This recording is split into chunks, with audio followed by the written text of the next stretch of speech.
Petticoat Junction.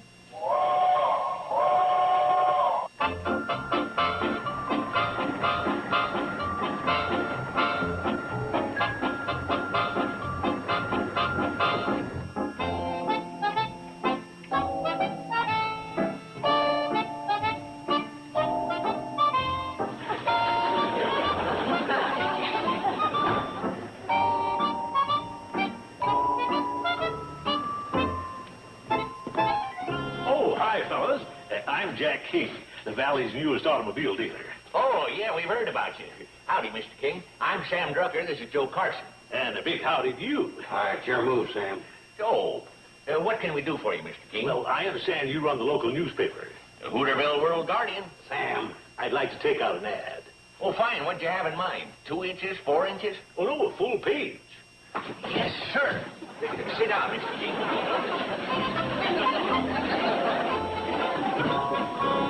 What page do you want? Well, do I get a choice? You get 2 choices, front or the back. Joe, the World Guardian's a 4-pager this week.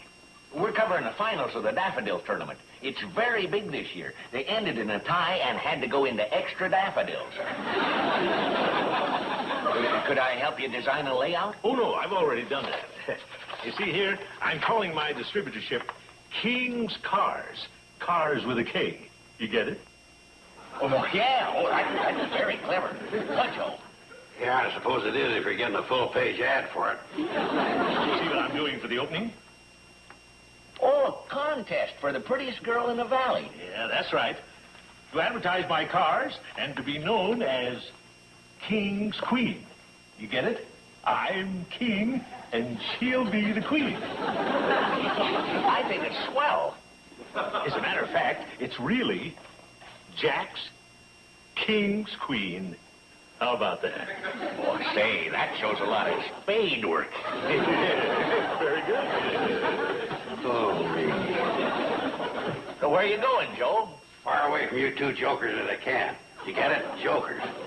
You 2 cards. Oh, don't mind him. He was losing the checker game. Jack King never met a man he didn't like, because that man may turn out to be a customer. I want to tell you about the contest. For the grand prize...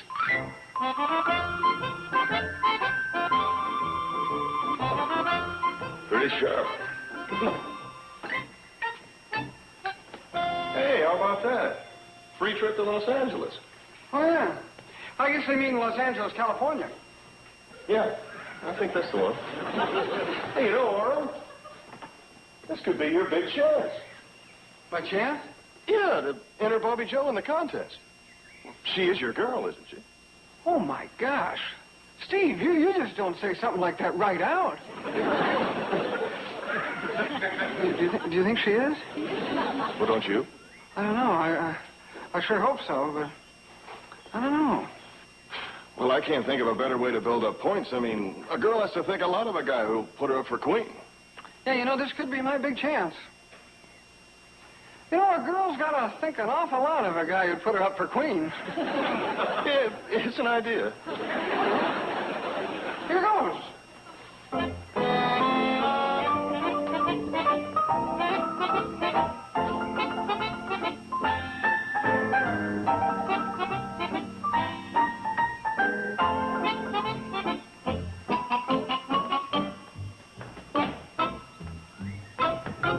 What's that?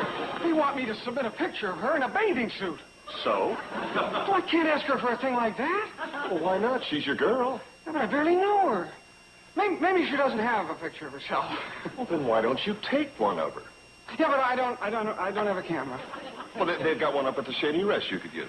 Steve, you're closing the trap on me. I'm sorry. No, don't be sorry. I like it.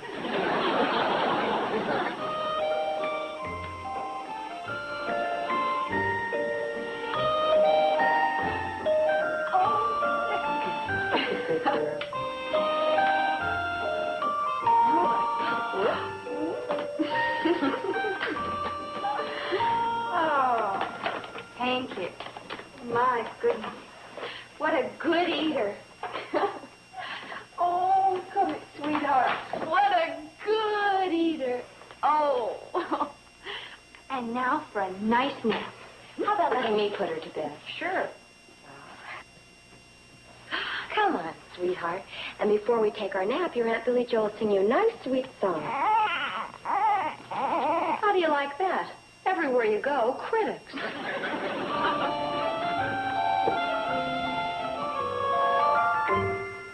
Hi, darling. Hi. Billy's just putting Kathy Jo down for a nap. Good. I've got you all to myself. Stevie, not right here in the lobby. Why not? This is where we used to neck when we were dating. That was late at night. Well, wait. You nuts. Where have you been? In town. They got a new auto dealer. I heard.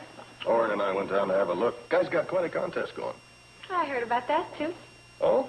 Well, then you probably heard that they want guys to enter their best girl as queen. Mm-hmm.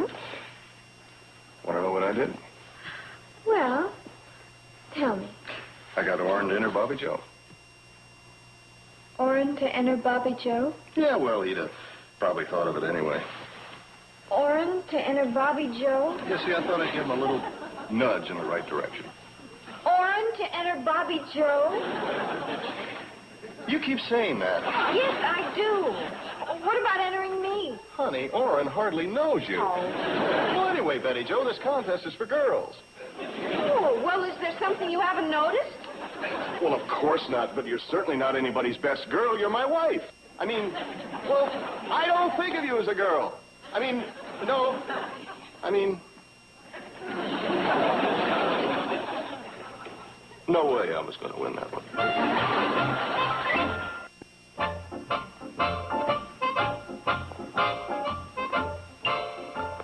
Orrin? Is that all right?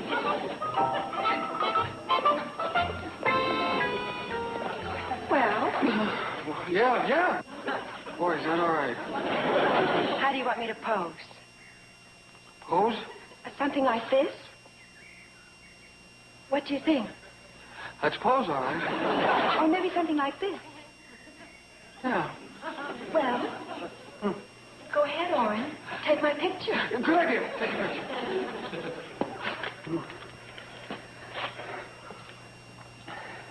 Well, Listen, what if I just send in a description? Orrin, you know the rules. You have to send in a picture. Huh. Okay. Say cheese. Forget it. Don't say anything. Here goes. Orrin, you have the camera upside down.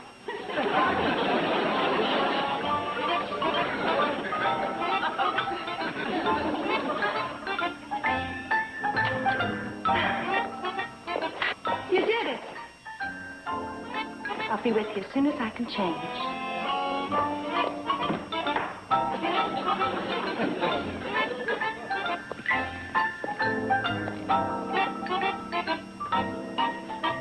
Lipstick. Real woman's lipstick.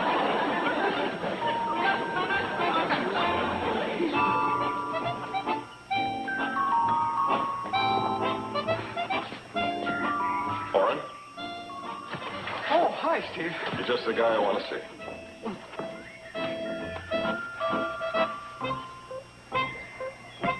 Orrin, I'm going to take you off the hook.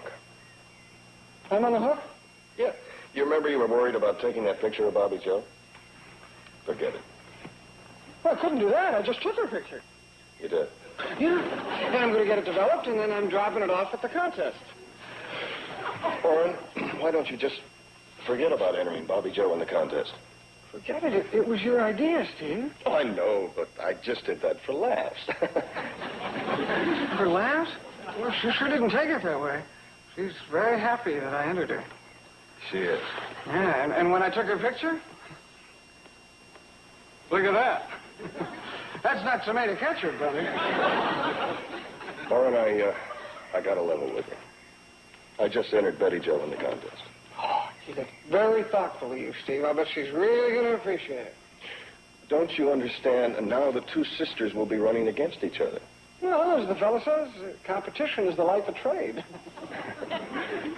Look, this has got to lead to nothing but trouble. Now, if you knew the spot I was in, you'd be a good guy and withdraw Bobby Joe from the contest. How about it? Well, All right. I'm waiting. I don't know. Okay. Here comes Uncle Joe. Now, how about if we leave it up to him? Do you agree to abide by his decision? Well, if I have to.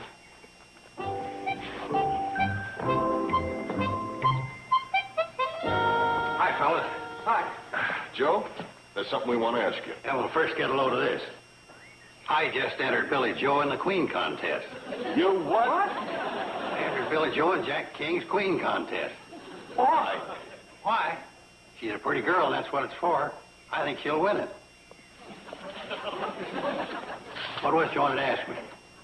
Forget it.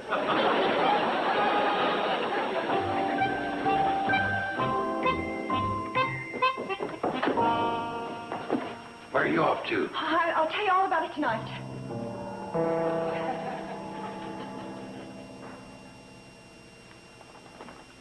Hi, Billy Joe.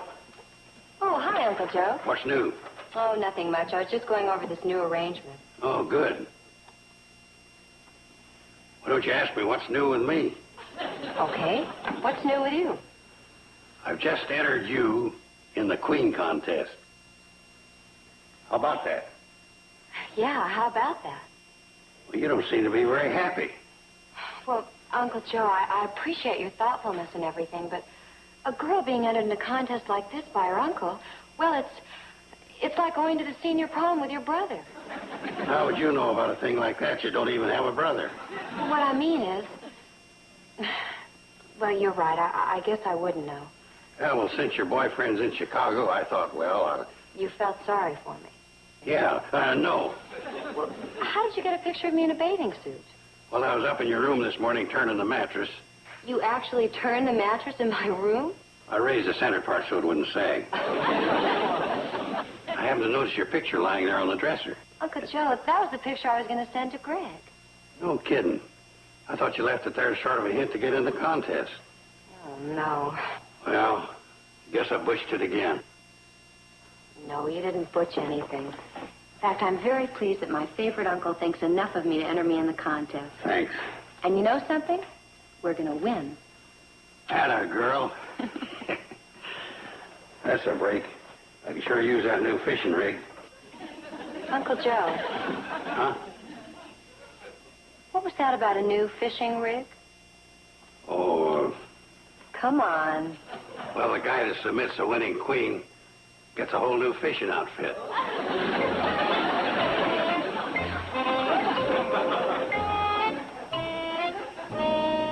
And now it ends up that all three girls are entered in this Queen contest.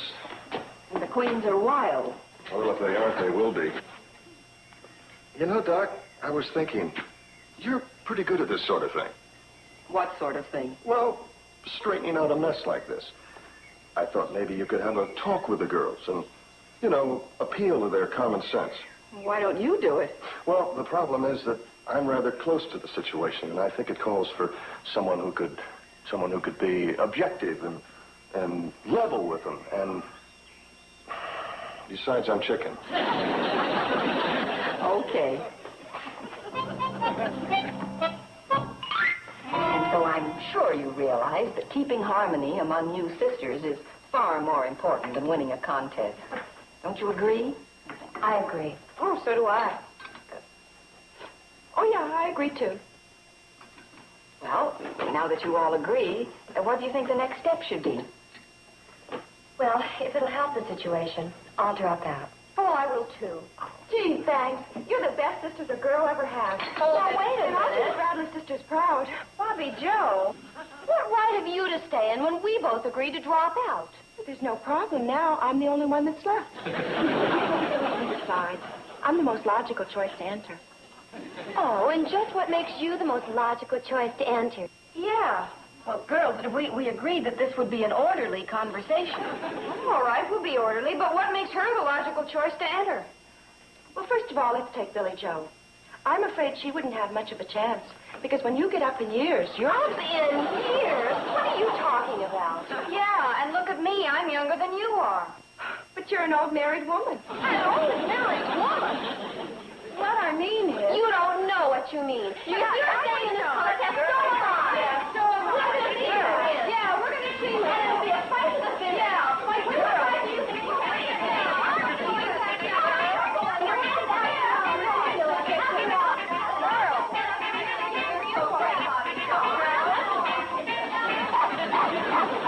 Wait, I'm with you.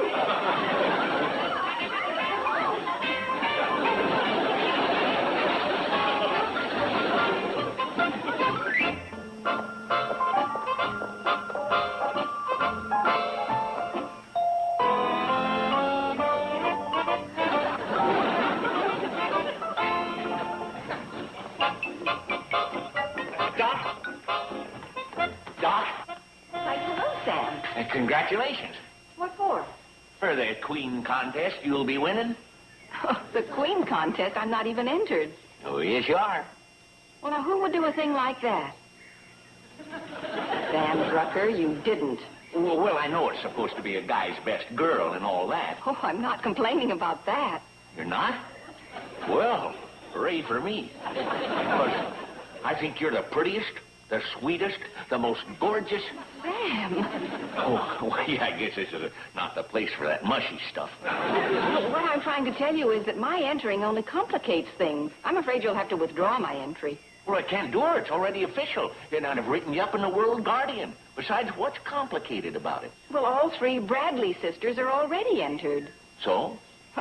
You should see the confusion that's caused. They're at each other's throats. Oh, come on. 3 grown girls? I can't believe it. Well, you come on back to the Shady Rest for dinner and see for yourself. Well, I'll just take you up on that, best girlfriend.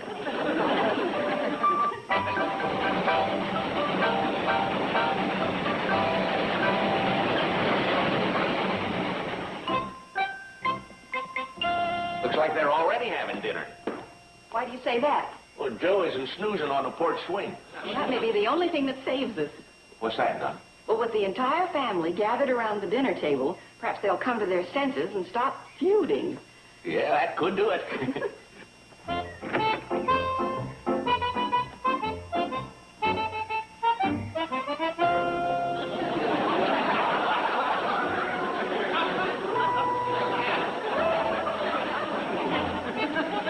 I guess this wouldn't be a good time to announce I've entered you in the contest.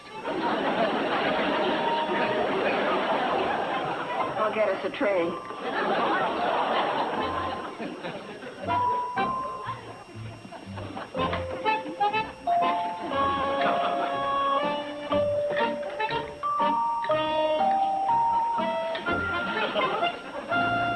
Well, there she is. Yeah, this is the day I've hated to see coming. Wait a minute, let me look at that. What's the matter? Did I spell something wrong? Winner has 2 N's. I looked it up in the dictionary. The finalists of the Queen contest, all coming from the Shady Rest, enters has soared to a new high. Now, how can you make a prediction like that? What prediction? That the finalists are all coming from the Shady Rest. Oh, they don't call me Scoop Drucker for nothing. I dug up that exclusive piece of news myself. Went right to the source, Jack King, and that's what he told me. But it was open to every female in the valley. Yeah, but is there any doubt in your mind that the prettiest ones live at the Shady Rest? No, that's for sure. The only other girl who came close was Selma Plout's daughter, Henrietta. Henrietta? She couldn't win if Arnold the Pig was the only other contestant. No, that wasn't very nice. No, I guess I shouldn't have said it. Don't repeat it to Arnold. Come on, get your gear and let's go fishing. Fishing? When the winner's going to be announced this afternoon? Sam, you're not going to be there. Oh, I sure am. But this is full of dynamite. No matter who's elected, the sparks are going to fly, and I don't want to be around. Yeah, it's developed into quite a grudge fight. Oh, it's ridiculous. I've never seen such bickering. Yeah, it is kind of silly. Yeah, but that's women for you. Yeah, but when you think about it, the girls shouldn't be too sore when Doc Craig wins. Yeah, you're right. They should... What do you mean when Doc Craig wins? Billy Joe's going to win it. No, Joe, it's Doc Craig all the way. Says you, Billy Joe. Doc Craig. Billy Joe. Look, I'll bet you. This jar of cookies. I'll bet you this box of cigars. Well, I'll raise you. There's cake. I'll raise you. This kerosene lamp. Yeah, and I'll raise you. Wait a second. What am I doing? This is all my stuff. I'm betting against myself. What are you trying to do, back out? No, I'm not trying to back out. Oh, get lost. Doc Craig. Billy Joe. Doc.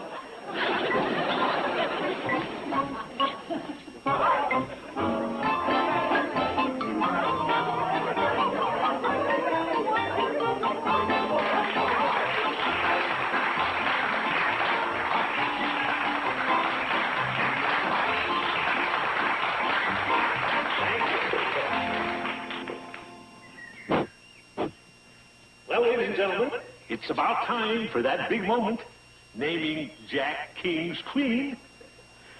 And since I'm a newcomer to this valley, I'd like to take this occasion to introduce myself. I'm Jack King, owner of King's Cars. Cars spelled with a K. And may I further add that it's fitting and proper that this contest should be called Jack King's Queen, because Jack King Queen is a street. And if you want a deal, you come to this old straight shooter, Jack King Queen. Jack King. Oh, brother, even in an airplane they give you a paper sack. And now, for that announcement that we've all been waiting for, may I have the envelope, please?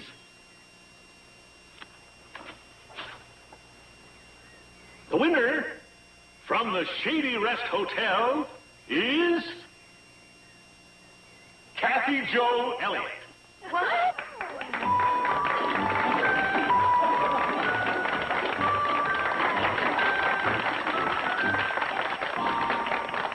We did it. We did it. You mean you entered her? Well, can you think of a better winner? Well, no. Me neither. How about you? Well, it'd be hard for me to quarrel with that decision. And I don't think either one of you are going to complain, are you? How can I complain? She's my niece. Well, she's my niece, too.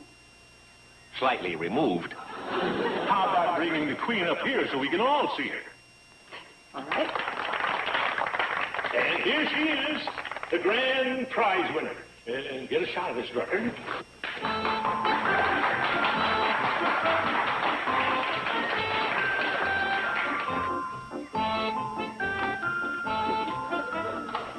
Just to prove that we followed the rules.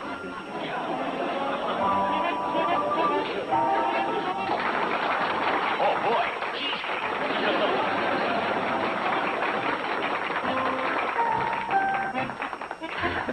So that's why Janet offered to dress her. And the grand prize is an all-expense-paid trip. Which we'll take in the form of a scholarship in about 16 years. Oh, fine. Yes, sir? So this has been a wonderful contest and all, but I thought that the rules called for a girl a little more like, like Bobby Joe and like them.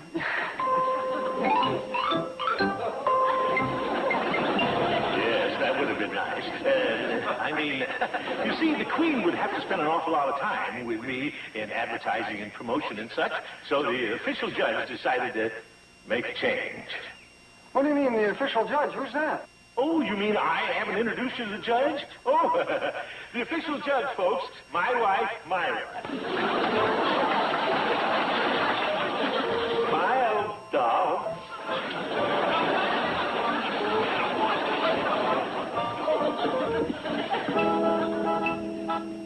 And now, Jack King's Queen.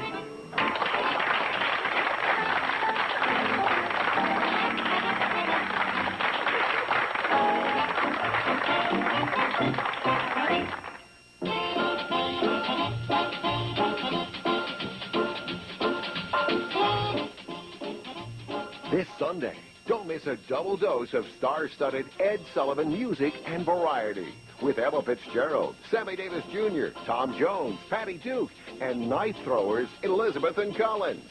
Now that's variety on the Ed Sullivan Show. Sunday night at 8 o'clock Eastern, 5 Pacific, only on TV Land. Petticoat Junction.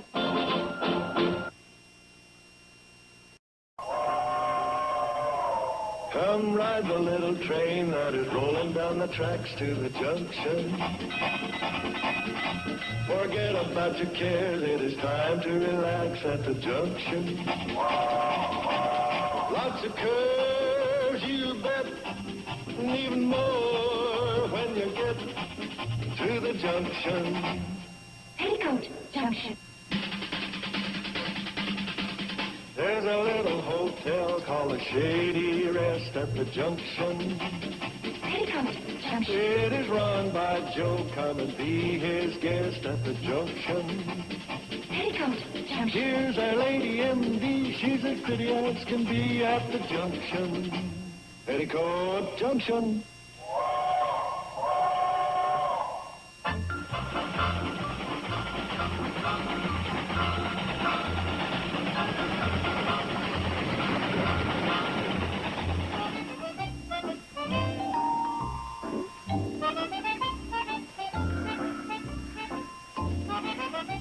How's this?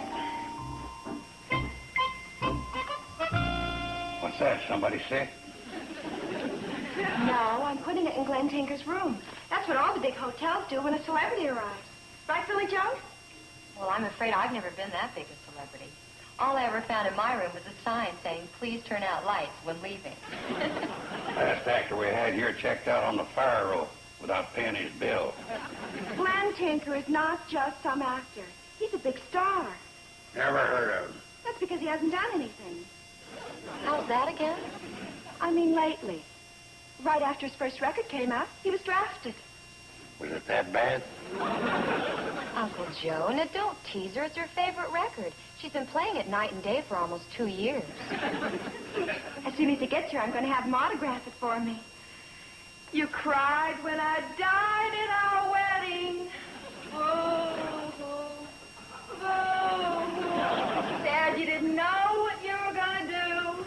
Boo-hoo, boo-hoo.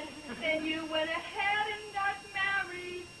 Now my best man is wedded to you. What's that? That's the record. You only got 2 years for that? It's the cannonball. Aren't you excited? Aren't you just thrilled?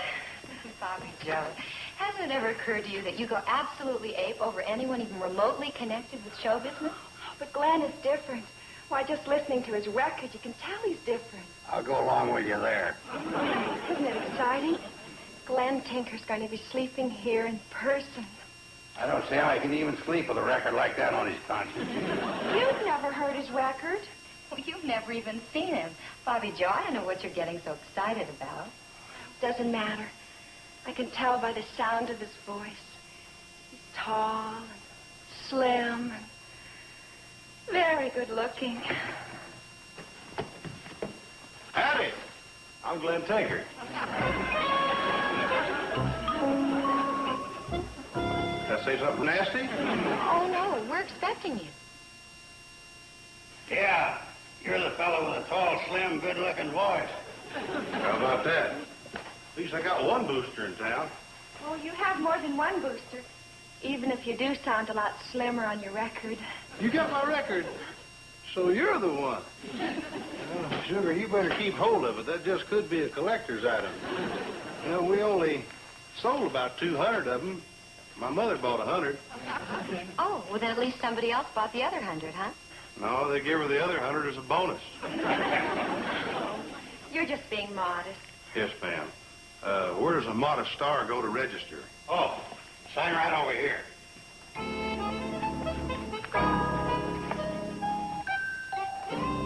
I was the first one to get your record in all of Greater Hooterville. No kidding. The day it came out, I rushed right down to the post office. Post office? Well, our store doesn't have a music department anymore. Mr. Drucker had to take it out to make room for the post office. The way my record was selling, he made a good move. Well, don't feel bad, boy. Even Morton Downey hadn't been selling too well. Oh, Janet, you got here just in time. Look who's here, and in person. You mind simmering down long enough to tell me just whom we have here in person? Glenn Tinker. You're Glenn Tinker? Looks like I said that nasty word again. Oh, Mr. Tinker, this is Dr. Craig. Doctor? Actually, the woman, doctor.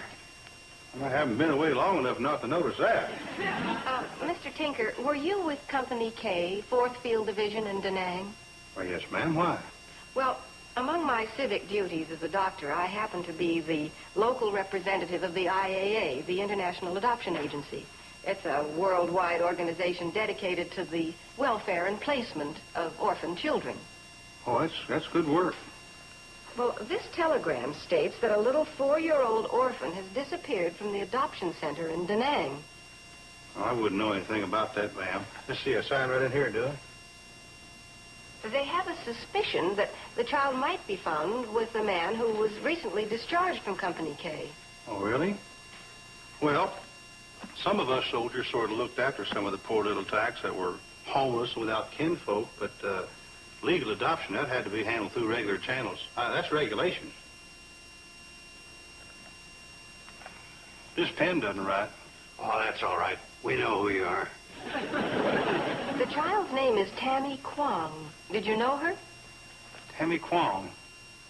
Well, I seem to remember a little girl with that name, but we sort of looked after her. But we broke camp while she was assigned to an orphanage. Anything else, ma'am? No, I guess not. I'll notify the representatives in Washington that she's obviously not with you. Obviously. I'm just following through. No offense. No offense. You know, I'm just thinking if the Army had doctors like you, they could finally do away with the draft. Would you like a piece of candy? Well, thank you. Yeah, candy kisses. Not you, boy. Well, you mind if he has one on me? Here's your key, Mr. Tinker. Oh, thank you. That's Glenn. Glenn, you're in number 9. Oh, you'll like number 9. It overlooks where we always wanted the pool. Say, pretty soon you'll be welcome after 2 years of living in the mud. Well, good. Come on, I'll show you where your room is. All right. Oh, I'll help. Oh, no. I mean, that's kind of heavy for a pretty little girl. Oh, well, then I'll get this. Yeah, I'll take your duds up. Mighty obliged.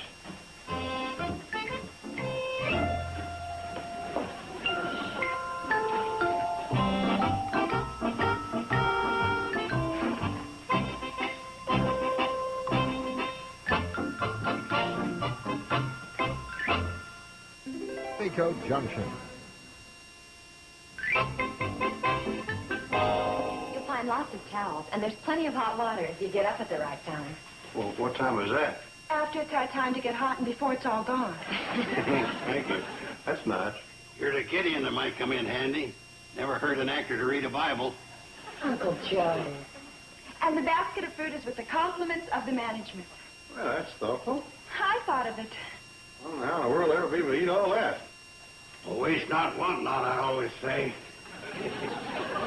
Try some of those peaches. We grow them ourselves. Well, not right now, thanks. I got some music I'd like to routine for the show tonight. Oh, fine. Well, we'll leave you alone for a while. Come on, Bobby Joe.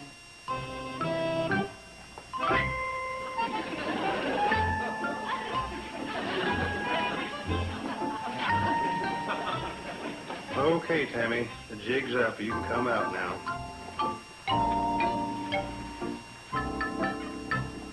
That's the kid the authorities were looking for. Now, Uncle Joe, don't jump to conclusions. Give Mr. Tinker a chance to explain. There's nothing to explain. I know a hot kid when I see one. I'm afraid he's right. You see, when Company K shipped out, little Tammy didn't like the idea of being left behind in an orphanage, so she went and hid in my duffel bag. You didn't know anything about it? Oh, no. Matter of fact, just before I left, last thing I said was, now, don't you go hide in my duffel bag. I'm sorry, Boss. Isn't she adorable? Just darling. Isn't she, Uncle Joe? Yeah, she is kind of a cute little filly. Thank you, Uncle Joe. Now, don't you go to using any women's tricks on me. It won't work.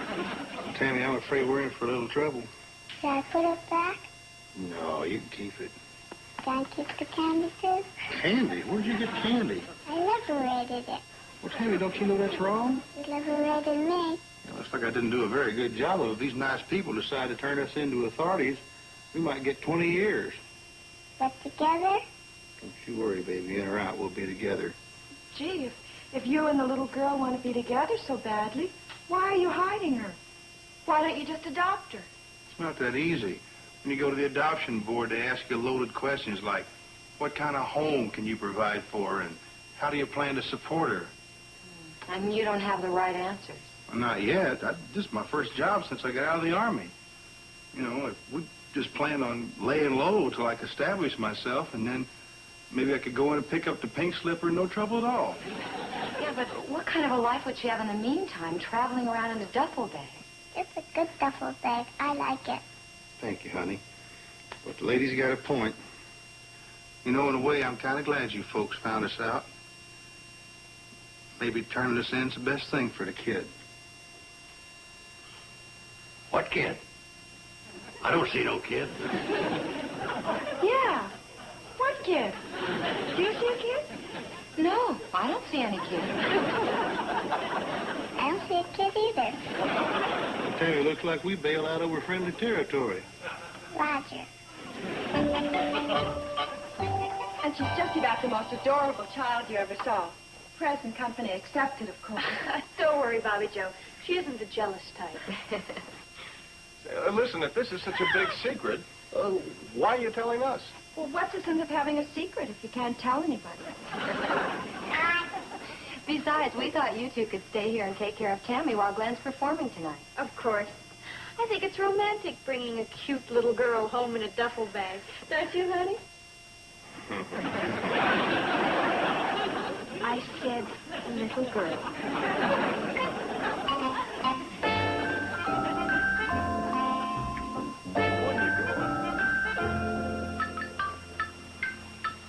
I tell you what, you be a good little girl. And tomorrow I'll tell you what a big hit it was. But we didn't say my prayers. Well, I figured on account of me being so late, we could double up on them tomorrow night. But if we don't say our prayers, maybe you won't be a big hit. Well, all right, but hurry up. Now I lay me down to sleep. I pray thee, Lord, my soul to keep. If I should die before I wake, I pray thee, Lord, my soul to take. Over and out. Tammy, you don't say over and out to God, you say amen. Amen. And God bless Boss and make him a big hit. Thank you, Tammy. I'm not finished yet. And God bless Private Murphy and Corporal Gonzalez and Private Jensen and Private Swartz and... Tammy, we ain't got time for roll call. Just say God bless Company K. And God bless Company K. And don't let Boss go until I'm asleep. Oh, Tammy, I'm surprised at you. I always thought you was a brave little soldier. I was, but now I'm AWOL, and they're looking for me. Well, don't you worry, little pal. I'll be here till you go to sleep.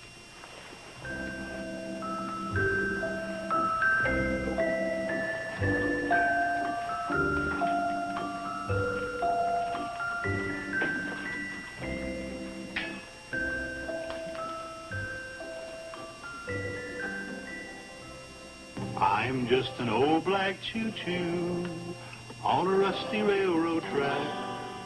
They put me in the choo-choo graveyard and they're never gonna bring me back. They're pulling my cars with a diesel, and the diesel sure looks proud.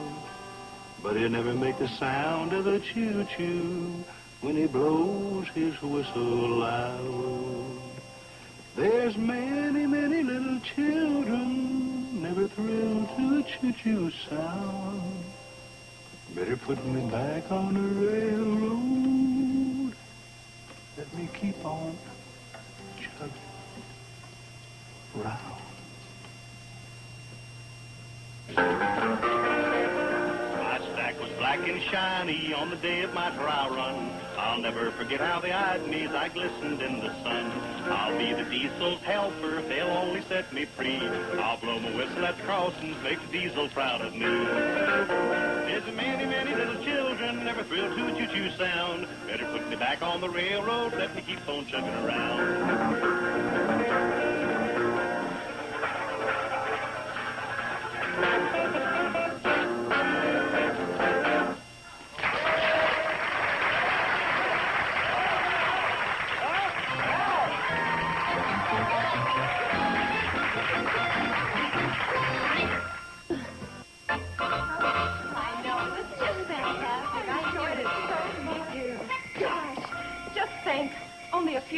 hours ago we left here. And now Glenn has a whole new career. Yeah, recording contract and everything. Is that what that guy was talking to you about? Well, I'd say this calls for a celebration. Man, that's what I've been doing ever since. Well, come on inside. You really were. So you see, son, you're going to need a manager. And are you in luck? Now, I'll do for you what I've done for all the big ones. Caruso, Gene Autry, Singing Sam. What's the matter? I'm sorry, but we had to call her in. Tammy had a bad stomachache. Well, is she all right? What'd you give her? Paregoric's best. Tell you what, you better... Mr. Tinker, I am a doctor. I think I know what I should prescribe. Well, sure. Well, what'd you give her? Paregoric. Oh, she'll sleep well now.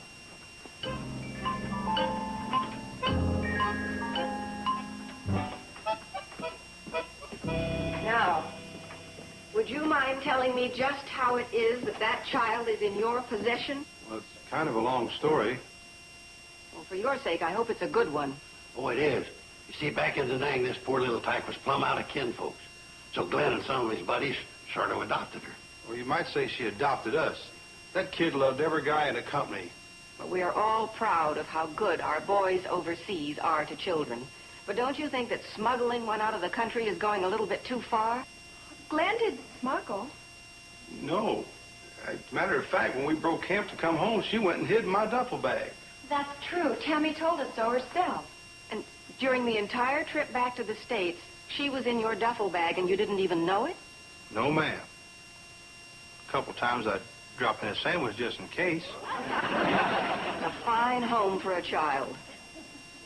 I shot holes in it so she could breathe. Well, not while she's in it. Well, what surprises me is the rest of you knowing about it and not telling me. But we were only trying to protect you. Protect me from what? From feeling like a rat in case you had to blow the whistle. Uncle Joe, looking out for the welfare of a homeless child happens to be my duty. I told you she'd blow the whistle. Oh, please understand, it's my duty. Couldn't you go off duty just till we get out of here? Yeah, if he loves the little girl and the little girl loves him, what's wrong with them being together? Well, I'm sure that Mr. Tinker loves the little girl. But raising a child isn't like having a pet. Now, the foundling home will see that she's well cared for. And eventually, the adoption board will award her to prospective parents who've been properly investigated. I don't care what their qualifications are. You'll still be giving her away to strangers. Seems to me a kid ought to have the right to pick whose duffel bag they want to hide in. Well, I don't make the rules. Now, I'll call the authorities and try to set up a hearing for tomorrow. You can tell your story to them. Thank you, ma'am.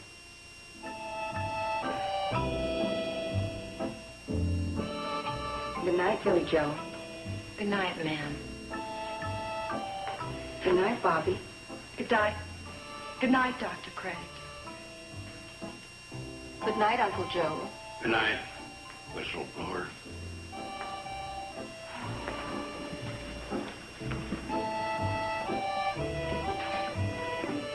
Good night.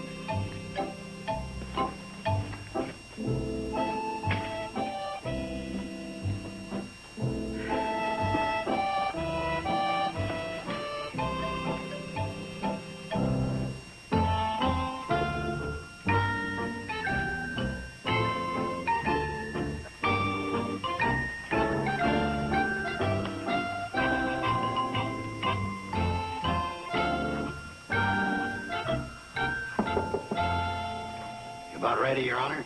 In just a moment. Hear ye, hear ye. That won't be necessary. This is just an informal hearing. Okay, don't anybody hear ye.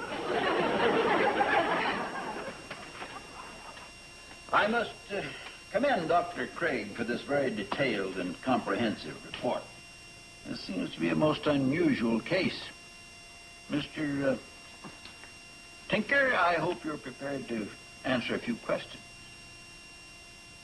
Just give them your name, rank, and serial number. Go ahead, Your Honor. Shoot. Well, first, do you realize that having this child in your possession constitutes a violation of the law? Well, Your Honor, I was only trying to hide her out long enough until I could get going good enough to adopt her legally. Well, that's quite admirable, I'm sure. But are you qualified? Well, why not? What would a young single man know about children? Well, I started out as one. Let's turn them back. Quiet. What did she call you? Boss. I taught her to call me that, because I don't think it sounds nice for a kid to call a grown-up by his first name. Well, boss. Doesn't that imply a rather unusual relationship for one who aspires to be a parent? I don't know. Maybe kids would be a lot better off today if they found out right from the beginning who's boss. Yeah. Right. Well, just being an expert on child psychology is hardly enough. A responsible parent must be able to provide more security than just hiding out in a duffel bag. Well, that's all going to be changed. I mean, that security I was looking for is right around the corner. Oh? How so? Well, I believe everybody will tell you I was a smash last night. That's right, he was. And a guy from a record company came by and caught the act, and he offered me a recording date. And maybe this time his record will be a hit. Well, I'm sure that we are all aware of the ups and downs in the show business. Suppose this record doesn't sell. Suppose it isn't a hit. It'll sell. I got to go from door to door selling it myself. Don't you understand, Your Honor? We love each other. I understand. It's all been made very clear in this report. It has.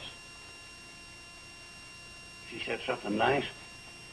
However, it is my responsibility to choose parents who have what the law considers proper qualifications. Just a minute, Your Honor. When it comes to choosing a parent, I think a kid ought to have the right to pick whose duffel bag they're going to hide in. Dr. Craig, just whose side are you on? I'm on her side. And you think this man, with his profession, could provide the proper supervision? For instance, what happens when he has to go out nights to work, and this child is left alone with nobody to watch her? Oh, he always tucks me in and makes me say my prayers before he leaves. What does that have to do with it? God watches me. Well?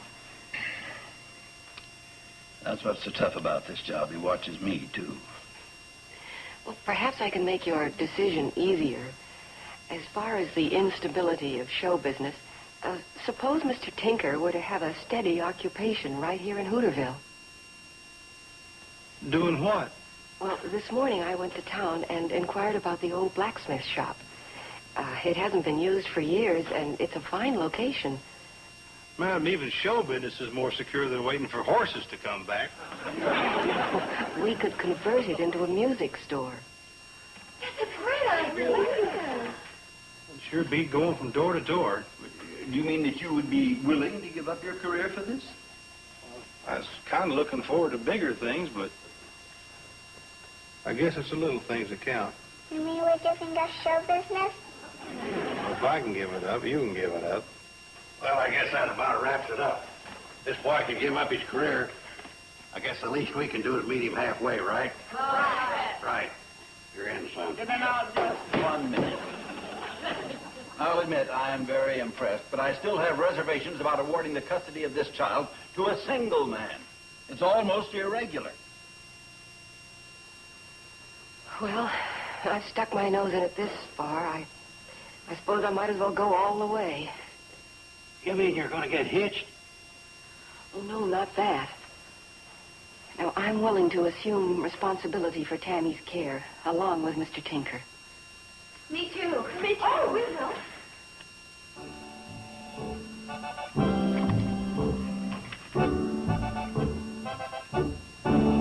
Well, I guess that about does it, huh, Judge?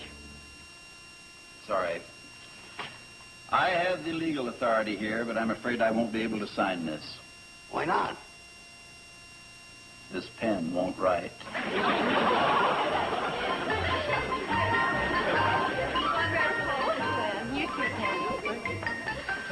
Son, about this music store of ours. I think it's only fitting that you should be the general manager. Well, thanks. I'll only act in an advisory capacity as the chairman of the board and president. I remember old Irving Berlin coming to me once and saw me.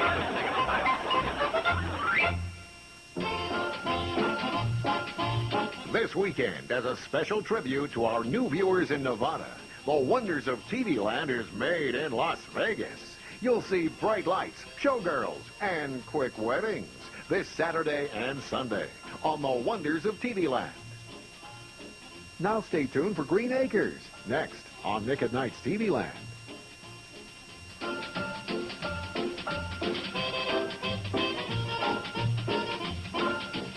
Petticoat Junction.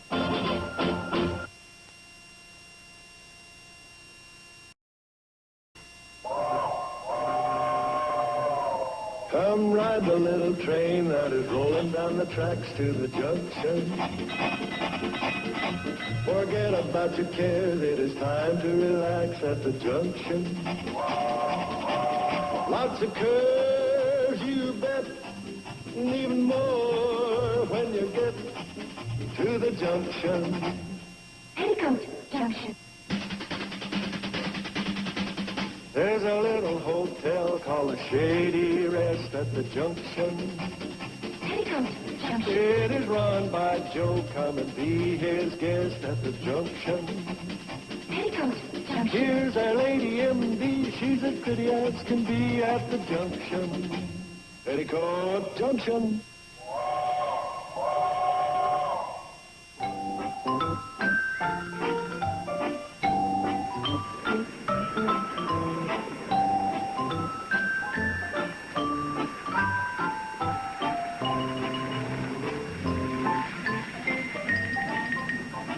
Hello there. Hi. Hello there. So this is Shady Rest. All the time I thought I was lost. Well, that's understandable, considering the only road out here is the fire road. Oh, no wonder it was so bumpy. Yeah, well, I've been thinking of expanding it into a 6-lane superhighway. A little worried, though. Afraid we might destroy the out-of-the-way atmosphere. I'm Janet Craig. I'm Jacqueline Moran. Joe Carson, manager of this hotel. Very happy to meet both of you. Jacqueline Moran, not by any chance the author. Guilty, I'm afraid. Any objections? Heck, no. What is there to object to? I'm one of them myself. Well, Joe, I didn't know you'd published anything. Well, I haven't yet. It's all up here. I'm keeping it stored until it's just right. Then I'm going to sit down one day and dash it off. What do you write? Poems, recipes, household hints? Well, I think household hints comes about the closest. Joe, where have you been? Miss Moran is the author of one of the most talked of books of the year. Sex is here to stay. Oh. Hey, you... excuse me. Excuse me.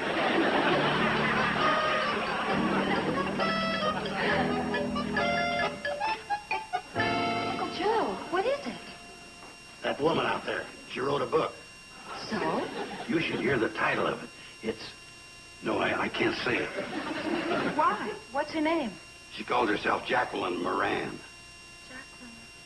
Oh, my gosh. Why, that's the most exciting thing that ever happened here. She wrote Sex is here to stay. I've got to talk to her. No, you're too young. You ain't ready for that sort of thing. Maybe not. But it's nice to know it'll still be there when I am. Is she going to stay here? Well, let's ask her. Here, you can sign in right over here, Miss Moran. Thank you. Will you be with us long? That all depends. I'd like to finish my new novel here. It really is a quiet, restful place. Oh, yes. By the way, is Steve Elliott around? Steve. You did say Steve. Yes, he recommended this place. You a friend of Steve's? I'd like to think so. Could somebody get my bags? Huh? Oh, sure. Somebody. I'll get 'em.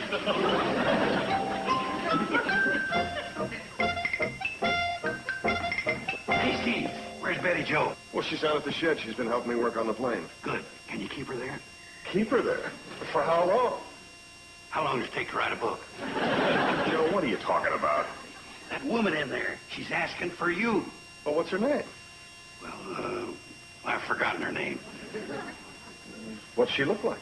Oh, she. Well, you know, there ain't never been anybody around here you could compare her to. That bad, huh? Oh, no. Oh? Yeah. Good luck, boy.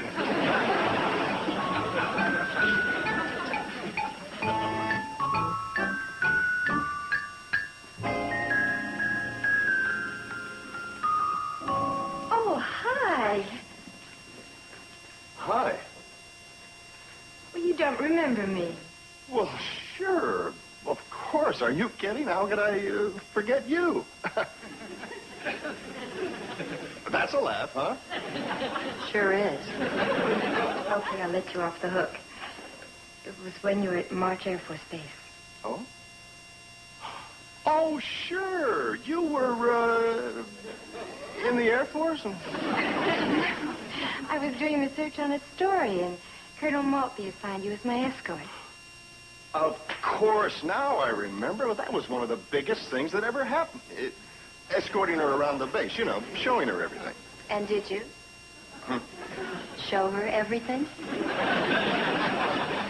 Oh, he certainly did. He was a perfect darling. I was only doing my duty. And it was a pleasure, too. Why don't I show you to your room? Oh, thanks. It's, number 9. Number 9. You mean way down at the end of the hall? Mm-hmm. Way down at the opposite end from you and Betty Jo. Betty Jo, that's the wife. Come on, you two. It's up this way, Miss Moran. Oh, Jackie, please. After all, I'm going to be here a month or more. And, Steve, I can't thank you enough for bringing me to this lovely, restful place. Hi. What's everybody looking at? Oh. Well, hi, honey. This is, Jackie. Miss Moran. This is Betty Jo, Yeah, that's Betty Jo. the wife. She's my wife. Oh, well, she's lovely. Oh, well, you caught her at a bad time. She doesn't always look like this, do you, honey? Oh, no. Sometimes I'm a mess.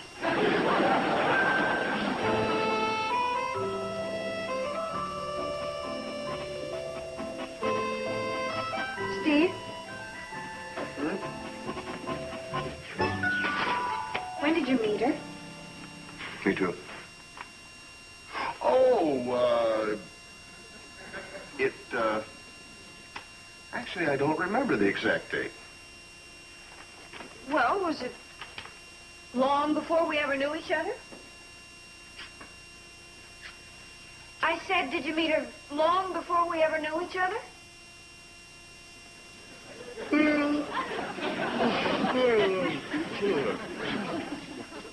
Well, what does mean? Oh, it was when I was in reserve training. You mean those 2 weeks last year? Yeah. When I was carrying your child? As a matter of fact, you were carrying Kathy, Joe. Steve Elliott. Steve Elliott! Oh, honey, for crying out loud. It was nothing. And the only reason I didn't bring it up in the first place was because of the fact that you were carrying Kathy, Joe, and I didn't want to upset you. Oh? Well, then why did you do it? Take her around, I mean. Honey, I was under orders, remember?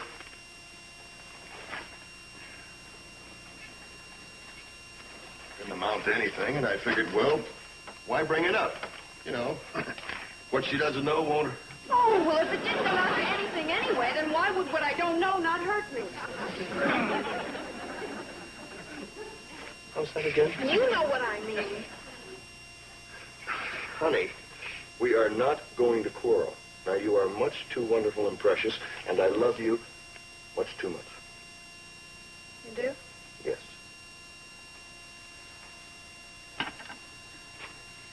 Well, I just don't see how you could date a woman like her And I'll bet she runs to fat. When I was home carrying your baby. Wait a minute. Go back. In the middle there. You bet she runs to fat. Don't interrupt. When I was home carrying your child, you dated that woman. It was not a date. Oh, you mean you just took her around and showed her planes and cannons and stuff like that? That's all.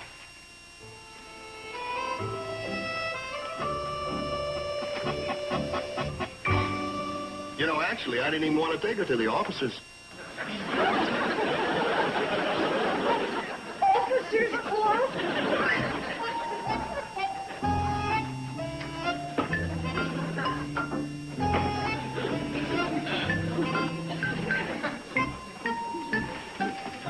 No. Move over. What are you doing in here? Look, if you don't mind, I got enough questions for one night.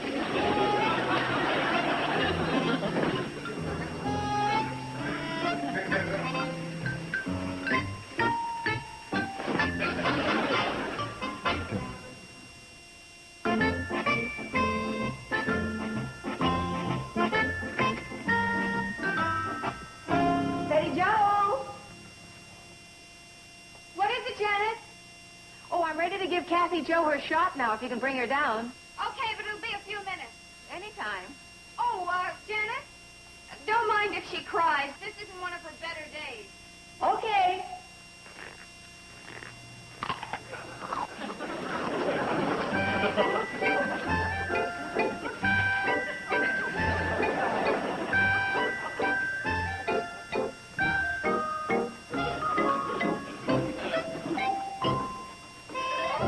What's all that?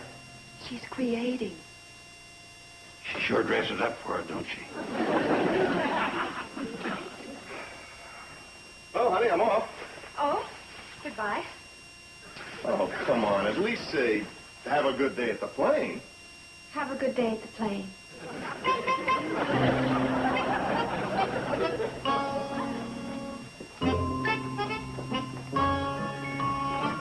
Oh, Steve!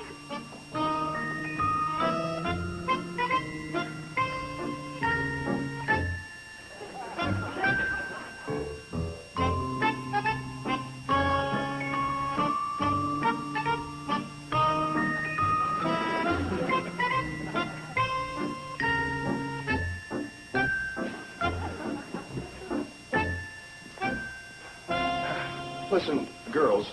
Yes? Something the matter? Well, I don't want to appear pushy or anything, but could you kind of see that everybody sort of holds it down a little bit? You see, Jackie, Miss Moran, is trying to write. Oh, I see. Well, what would particularly bother her, do you suppose? Well, noises, you know. Mm-hmm. We know. Well, then.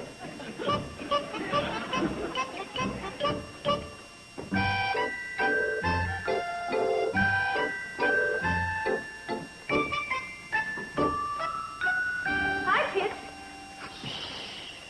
What's the matter? What about her? We've got to be quiet. What?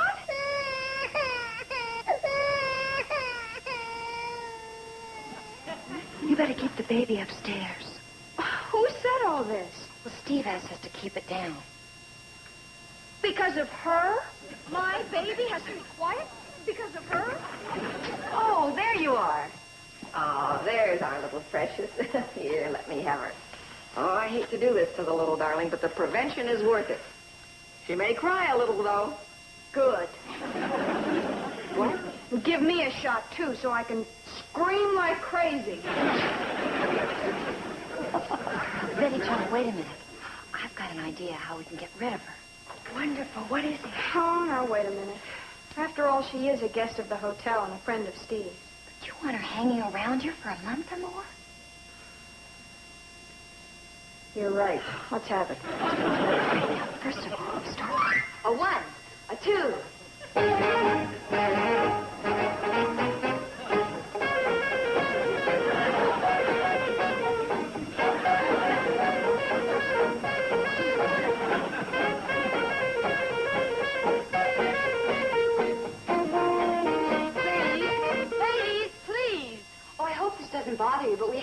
rehearse for our act. Your act? Mm-hmm. We're the Bradley Bearcats. We have to rehearse at least twice a day. You know, to keep in top form. A one, a two.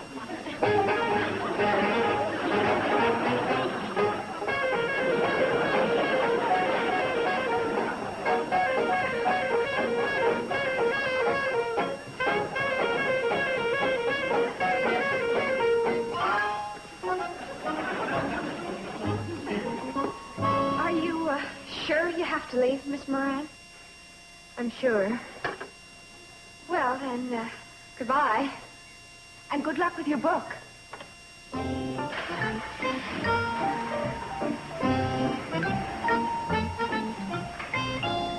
Terrific. How did you do it? Oh, it was nothing. Any evil genius couldn't do. Well, that's all I know. She just up and left. For no good reason. No, I guess she just decided it wasn't working out. Okay, everybody, don't rush. Who wants to shake my hand first? Step right up. Well, what happened, Uncle Joe? You know your little cottage you've been trying to rent? I just took care of that matter. Hey, Joe, that's great. Who'd you rent it to? The gal, Jacqueline Moran. And it's sure good I ran into her. You know she was headed back to the city? Yeah, I just heard. I sold her on your ideal little honeymoon cottage. Now you got a tenant for who knows how long. Joe, that's really great. Isn't it, honey? Terrific.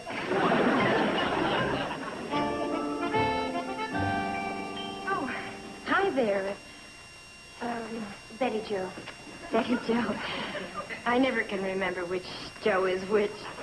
I'm the one that's married to Steve. By the way, is he around? Could I help you? Well, I'd rather he, Oh, there you are. Hi. How are things at the cottage? Silly old me, I can't turn the lights on. Oh, well, that's no problem. I'll come down. Maybe she just needs to turn on the switch. Maybe you just need to turn on the switch. I wouldn't begin to know where to look for it. Yeah. Well, It's alongside the fuse box, just outside the back door. It's alongside the fuse box just outside the back door. Fuse box?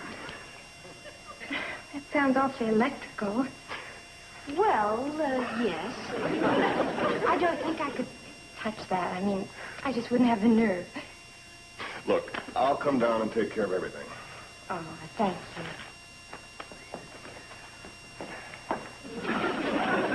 Honey, she is our tenant, and you heard what she said. She wouldn't have the nerve. Funny. She has it for everything else.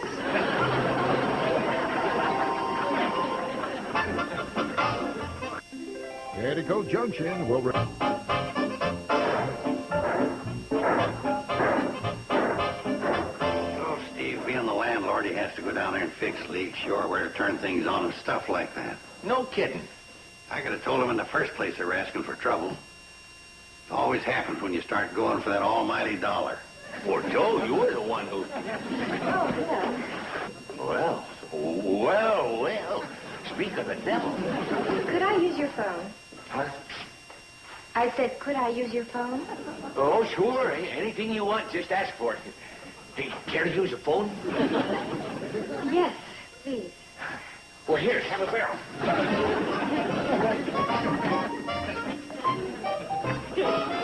Wow. I'd like to help her turn things on. Sam, I'm surprised at you. Yes, operator? This is Jacqueline Moran. I'd like a collect call to Mr. Arthur Lewis on 58th Street, New York City, please. Oh, go right ahead, gentlemen. Don't let me interrupt you. Oh, sure. Joe, how's business at the hotel? Lousy. That's nice. Thanks. How's the grocery business? Oh, it's a little slow, but I'm running a special tomorrow. What on?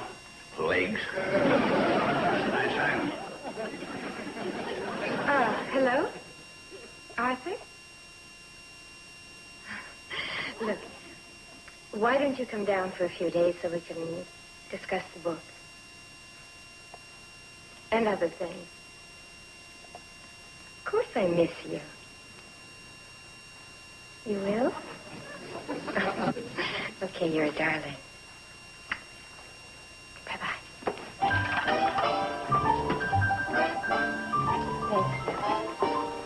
Thank you. Man, oh man, she smells better than bay rum. Hi. Hi. Hi. Say, where's Steve? 3 guesses. The pilot light went out. Again? Well, that's the 3rd day in a row. Yeah. I'd like to put out her pilot light. Great idea. Why don't we... No, thanks. I don't want to hear it. Why not? Because it might involve mayhem, and I'd be inclined to go along with it. Well, thanks for being on my side, you guys, but... No, when she leaves, she has to leave of her own free will. Come on, sweetheart. We'll see you later. Okay. Come on. Boy, what is it? When they get married, something goes soft up here.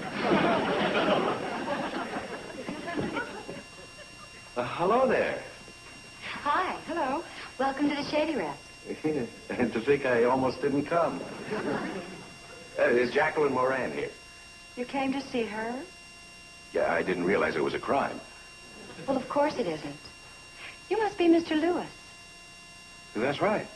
Oh, our Uncle Joe told us you might be coming. Not much gets past our Uncle Joe. Evidently not. About Miss Moran? Oh, I can tell you how to get there. Oh, no, I'll take you.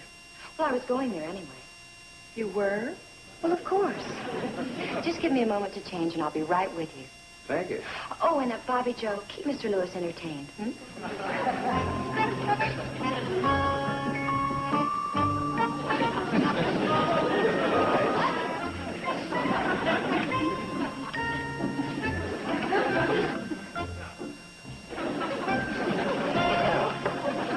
Hey, what are you made up for? Oh, why, little sister. I just put on the first old thing I came to. Yeah, it's lovely. Thank you. Yeah, is it far to the cottage where Miss Moran is staying? Oh, no, we'll take the train. The train? Oh, yeah, the train.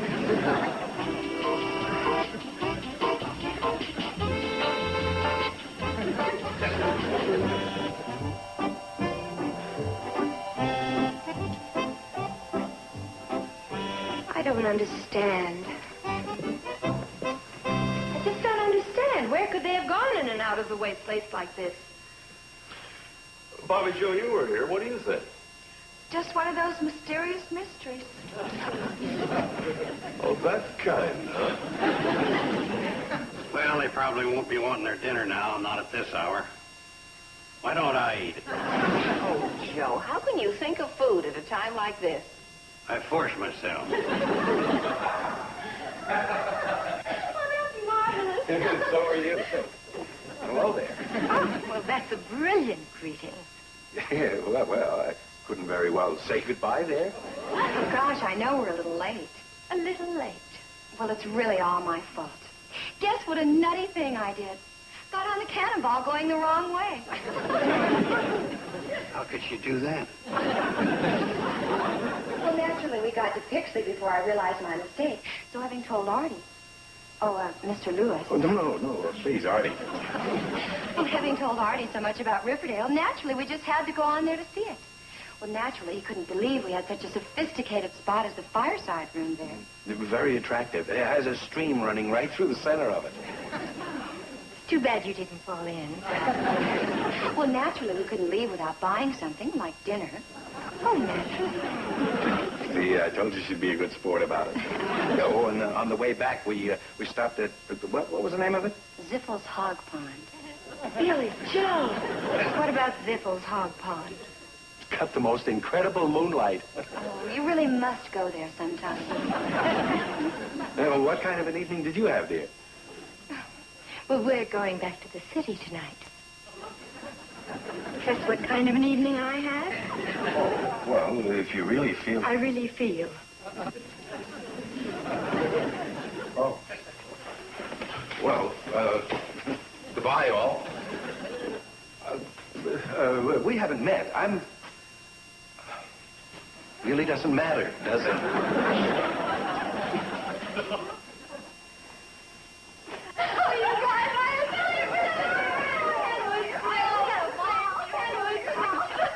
Well, Joe, Steve, what do you think?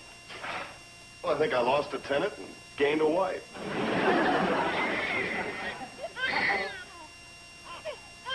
Steve, Uh-huh. since you're used to being so helpful, why don't you see what you can do about Kathy Joe's pilot light?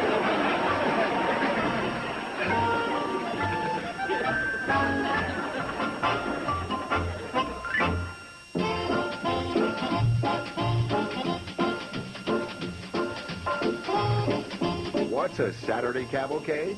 This month, it's a cavalcade of detectives. You'll see Longstreet, Birch Law, Nero Wolfe, and more. This Saturday starting at 12 noon Eastern, 9 a.m. Pacific, right here. Now stay tuned for Green Acres, next on Nick at Night's TV Land.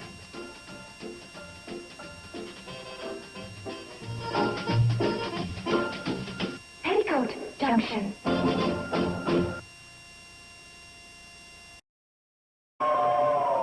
Come ride the little train that is rolling down the tracks to the junction. Forget about your cares, it is time to relax at the junction. Lots of curves, you bet, and even more when you get to the junction. Petticoat Junction. There's a little hotel called the Shady Rest at the junction. Petticoat Junction. It is run by Joe. Come and be his guest at the junction. Petticoat Junction. Here's our lady M.D. She's as pretty as can be at the junction. Petticoat Junction.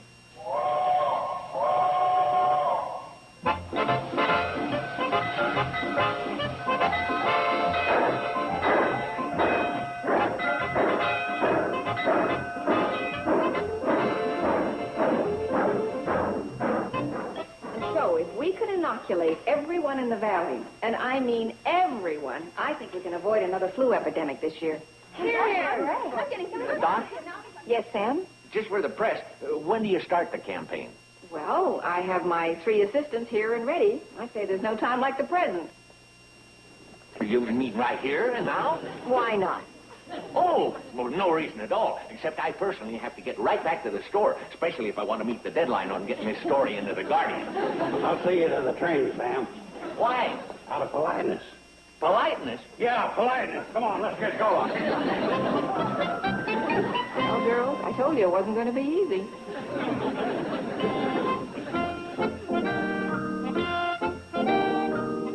Oh, Steve, Yeah? have you finished shaving yet?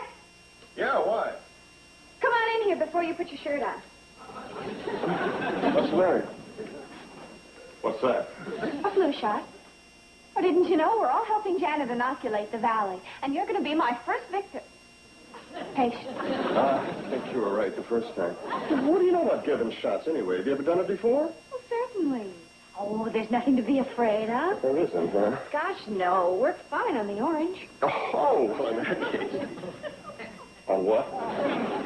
Oh, that's what we practiced on. Oranges. And Janet said I was very good.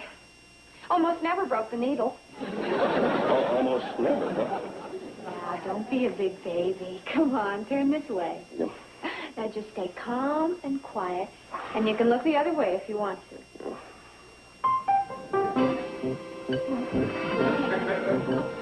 Anything wrong? No, it's just my first time jabbing it into human flesh. I don't like that word picture.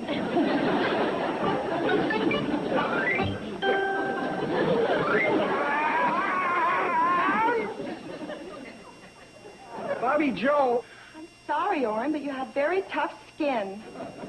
you're trying to run it through my game warden patch. Oh. You should have a very healthy sleeve.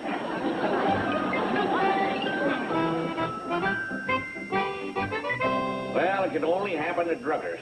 Some stores give trading stamps and we give flu shots. Oh, howdy, Newt. Hi, Sam. Give me a sack of chicken feed. I'm in a hurry. Coming up right away. Oh, while you wait, you might as well get your flu shot. A what? Flu shot. Everybody's getting one. Oh, I haven't got time. Well, you gotta take time. Doc Craig is shooting for 100% in the valley. Sam, I got a farm to run. Yeah, but... Sam, you gonna give me my chicken feed or not? Well, Billy Joe. Yes, Mr. Drucker? Oh, hi, Mr. Kiley. Hi, Billy. Hi, Billy Joe. What are you doing here? She's the nurse who gives the flu shot, but he's in too much of a hurry. Who's in too much of a hurry?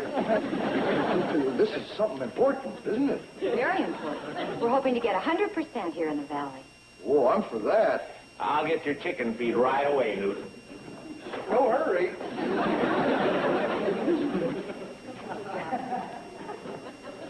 Anything else? No. If I need anything else, I can get it when I come in this afternoon for my second shot. Oh, we only need one, Mr. Kiley. Oh? Oh, what about a shot for hives? Oh, I'm sorry, but I'm not equipped for that. Sunburn? Poison ivy? Warts? Newt, I thought you had a farm to run. Huh? Oh, yeah. I'll be back if I have a relapse. Thanks. Okay, you do that. Hi, Newt. Your chicken feed.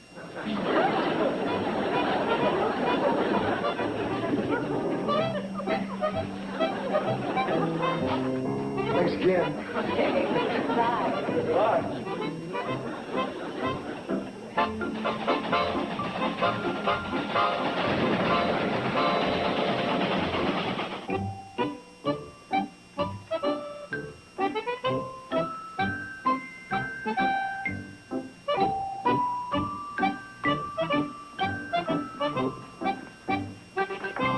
How did you do? 100%. I shot everyone in my area. Bobby Joe, if you're going to be a nurse, I think it would sound a lot better if you said you inoculated everybody in your area. Okay. How'd you guys do?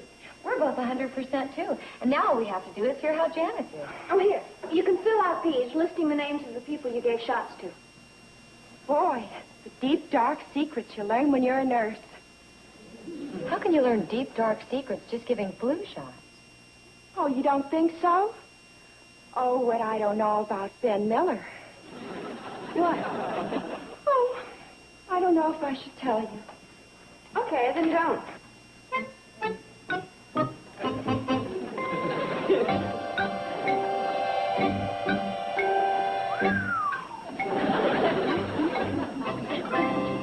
All right, Bobby Joe, what is it?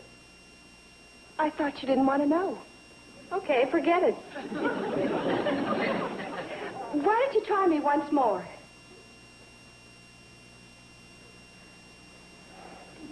Okay, if you insist, I'll tell you. Ben Miller has a tattoo on his left arm of a Cupid doll. I knew it would floor you.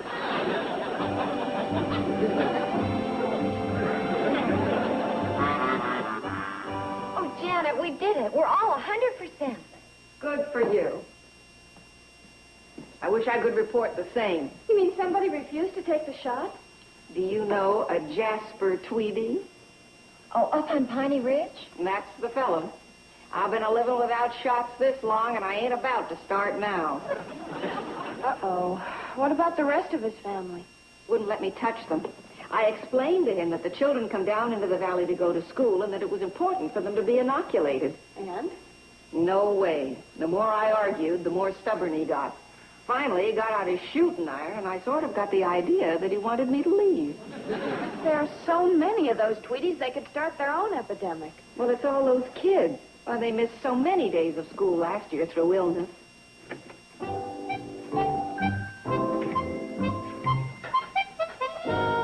Uncle Joe, you used to know Jasper Tweedy up on Piney Ridge. Oh, yeah, I used to play checkers with him. Boy, what a tough loser. One day I told him to crown me and he grabbed a butter churn. Well, as long as you're such good friends, you could be the one.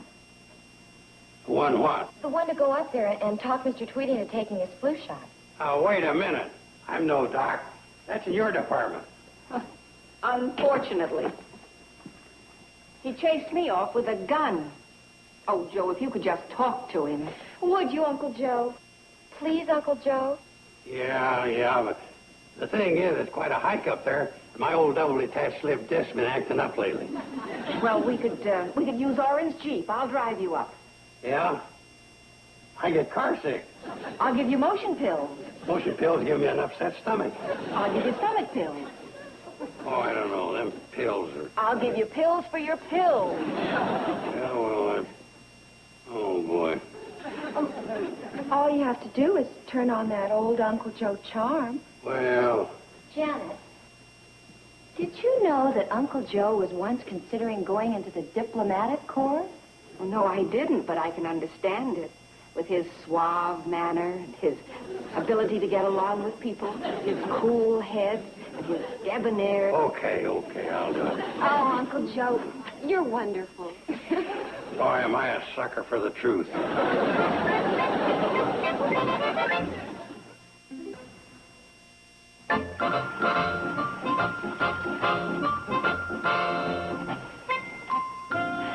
I'll give you the high sign when to come in. Just so it isn't too long. Don't worry. I'll let him win so fast it'll make your head swim. That'll soften him up.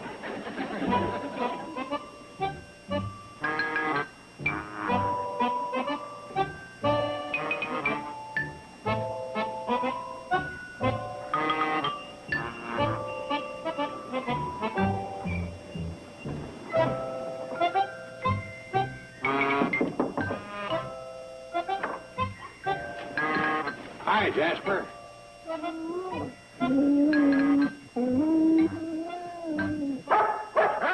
Gus? What are you doing in these parts? Me, Joe Carson. I know. I was just swinging by here and thought I'd drop in, play a game of checkers. How come you so eager to play checkers after all this time? Well, I've thought about it a lot. Do you know how a fella puts off those things sometimes? For 10 years? My, has it been that long? Yeah, that long. Well, if you're afraid of taking a thumping... Now, hold on. Carson, them's fighting words. Set up the checkerboard. Give me a thumping, will you? We'll see about that.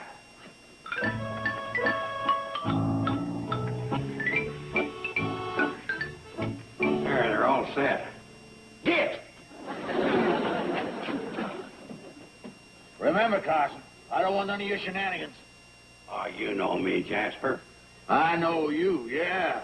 Last time we played, you put 2 red peppermints on the board, trying to make me think you had a king. That was just for a laugh. Well, I wasn't laughing. And I still got the butter churn. You move first.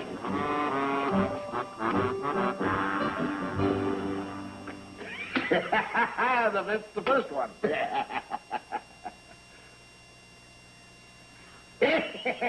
You lose that one. I gotta watch myself, or I'm gonna take an awful beating. Let's see. This one ought to block you. Why, I get more competition from a dad-bird polecat.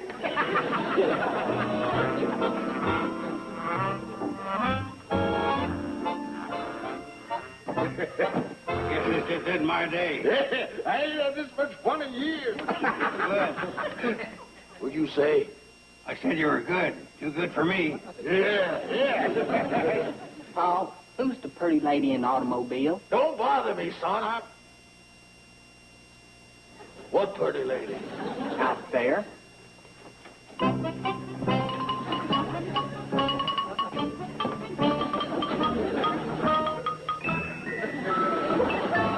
That's the doctor lady was out here before.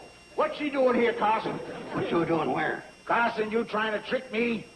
No, Jasper, I can explain everything. You ain't gonna explain nothing. Pull up, give me my static gun. Sure. Oh.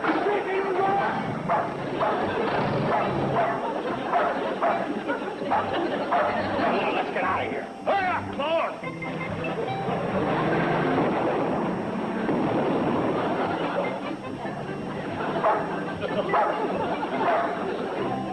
So it ended up with the wrong people getting the shot. That must have been awful. It sounds absolutely frightening. Give me another cup of black coffee. Joe, don't you think I should give you a sedative? There's nothing wrong with me.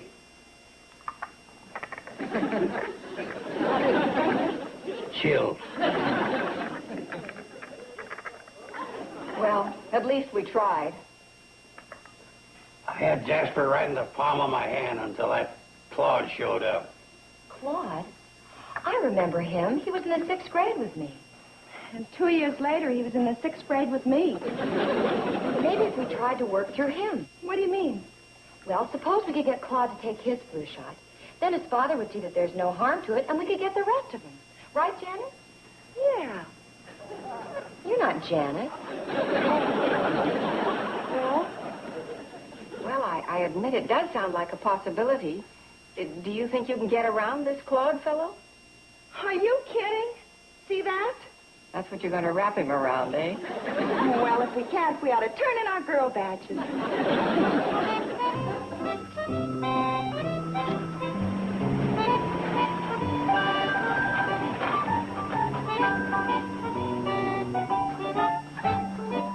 Oh, don't leave, Claude. We want to talk to you. Remember us? Don't reckon that I do. Oh, sure you do. We went to school together. Could be. I spent so much time in the dunce corner, I didn't see too much of the class. I'm Billy Joe Bradley, and this is my sister, Bobby Joe. Oh, sure. Now I remember. Would you care to set a spell? Thank you. you. You lost or something? Oh, no. We came by to invite you to the square dance Saturday night. You want me to go to the dance with you? Both of us. How come you asking me? Well, the thing is, well...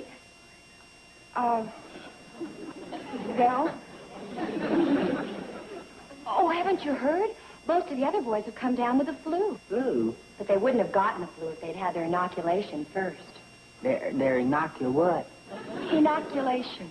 Golly, I don't much blame them. That sounds horrible. Oh, but it really isn't. Maybe we should give Claude an inoculation. We wouldn't want him to miss the dance. Oh, we sure wouldn't. Hold it there. What's that contraption?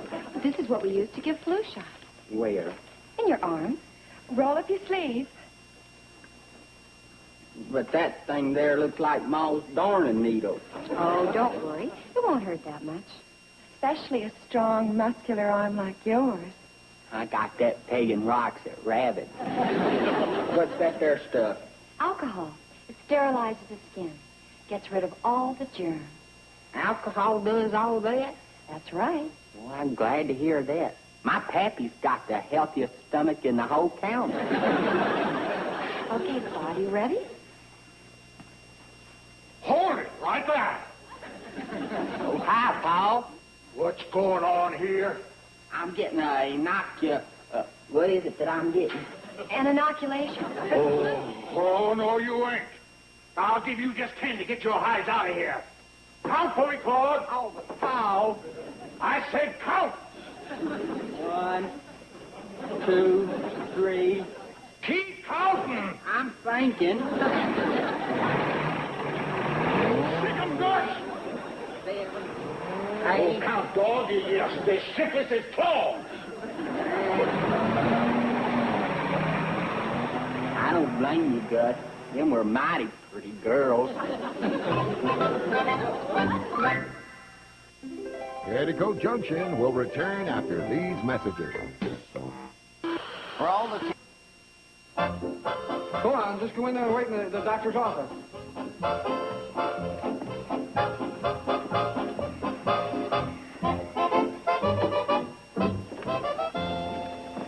Hello, Orange. Hi, Orange. Oh, hi, Bobby Joe.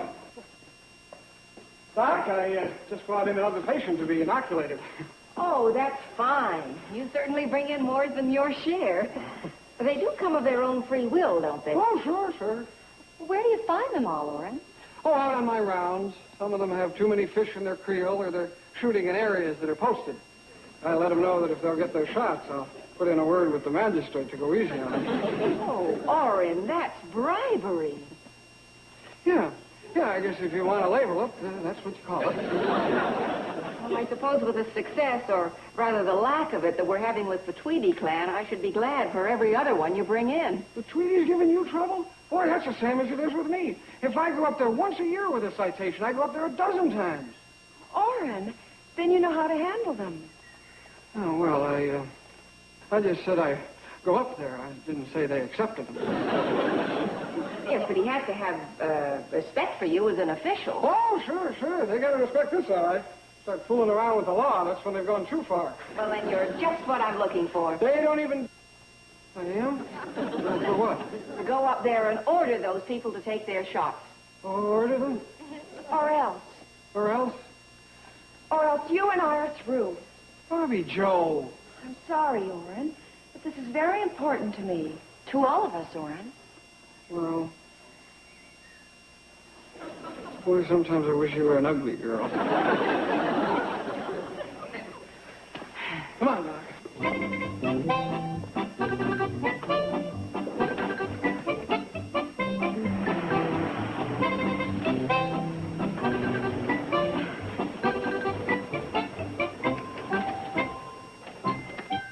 You sure are brave, Orrin. I am? How can you tell? Oh, there's just something about you. Yeah, well... Miss Tweedy? Well, it's another wild goose chase. There's nobody home. You're going to wake somebody. That's the general idea. Come on.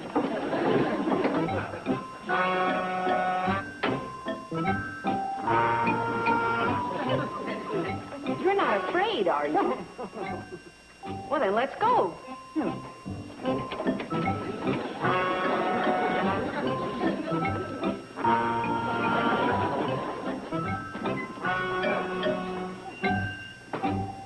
What's going on here? Oh, hello there. Oh, it's the lady doctor and a revenuer. Why, we ain't got nothing to hide, have we? Here, Mr. Officer, take a swallow. You'll find it's nothing but old spring tonic, no more kick to it than sarsaparilla. No, well, no, I really don't care to. Try it. You'll like its tangy goodness.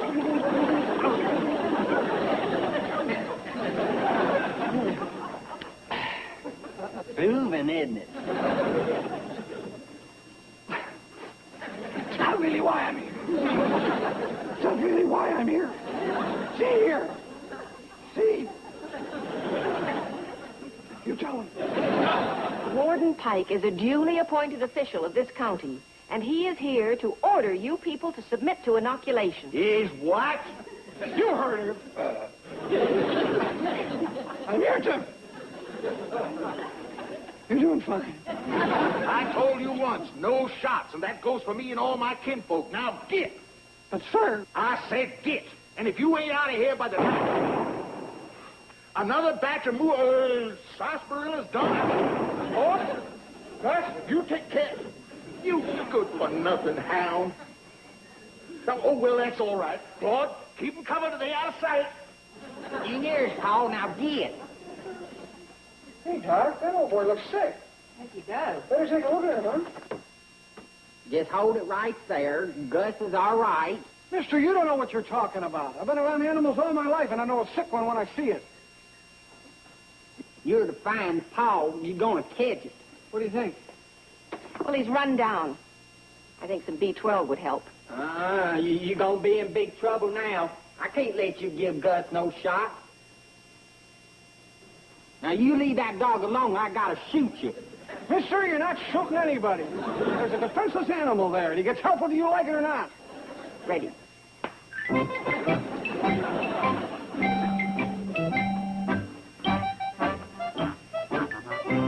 Well, it sure was nice of you all to invite me to dinner. Oh, that's the least we could do, considering all your efforts. Yeah, you made a big hit with Joe, too.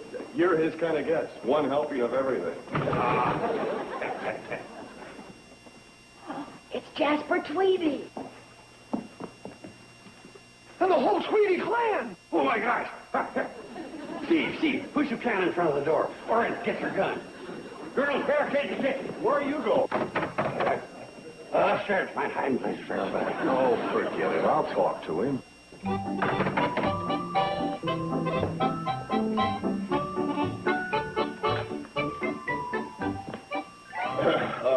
Mr. Tweedy, I don't know why you're here, but if it's trouble, you've got it. Oh, no, sir. We don't want no trouble. We just want to talk to the doctor lady.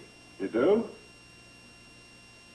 I'm right here, Mr. Tweedy. What is it? Well, ma'am, we just want to let you know that old Gus is up and around and feeling right chipper.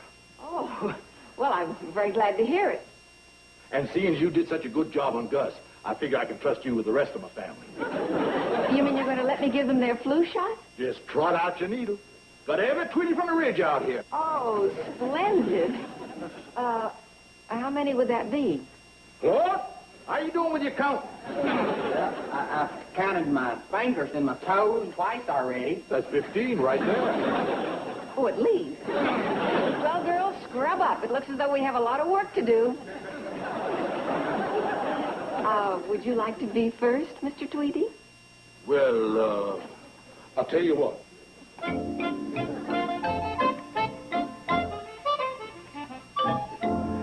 Why don't you take my mother-in-law first? Just in case anything go wrong. Lord, I'm coming.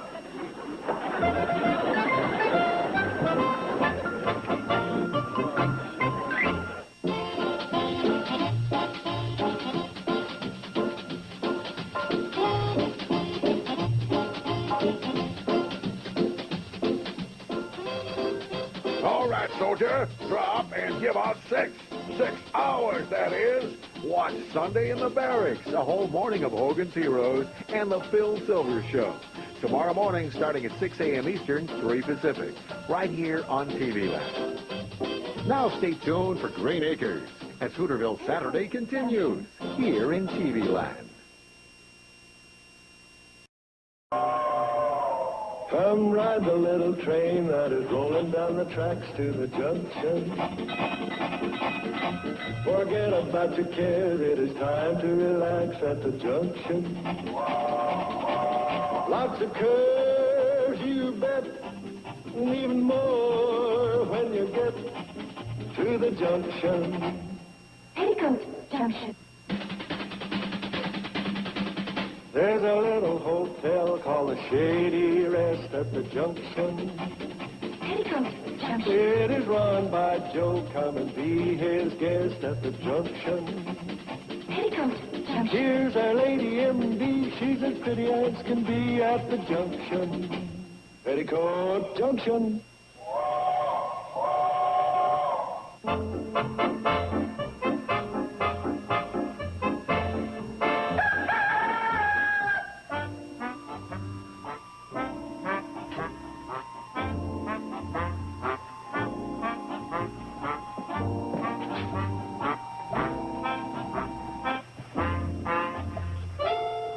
What's the matter, Joe?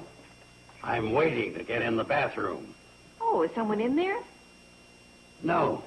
We just keep the door locked because soap is so precious. You really are a little miffed, aren't you? How would you like to wait 45 minutes? 45 minutes? That's how long Steve Elliott's been in there. 45 minutes. What's he shaving? One whisker at a time? Well, why don't you use the bathroom down at the other end of the hall? Because this is the one I'm supposed to share with Steve and Betty Jo. And that's another thing. Why do women always hang up all the stockings they own in the bathroom? Even if I did get in, I'd have to grope my way through a nylon forest. What time is it now? It's 8:30. 8:30? Oh, for crying out loud. Well, maybe Steve doesn't know you're waiting. Oh, he knows. I've cleared my throat. I've coughed. I've shuffled my feet. He don't take a hint. Well, why don't you knock on the door and tell him to hurry? Because I don't want to give him the satisfaction. If he don't have the decency to consider his fellow man, imagine, almost an hour in there. I could understand if out came Raquel Welch, but him, boy. Joe, it isn't good to get this upset so early in the day. I am not upset. I am quietly determined to wait here as long as necessary. Morning. Hey, Joe, you're all through in there, huh? Good. Like to take my time, you know. You know, we got to get this store fixed sometime.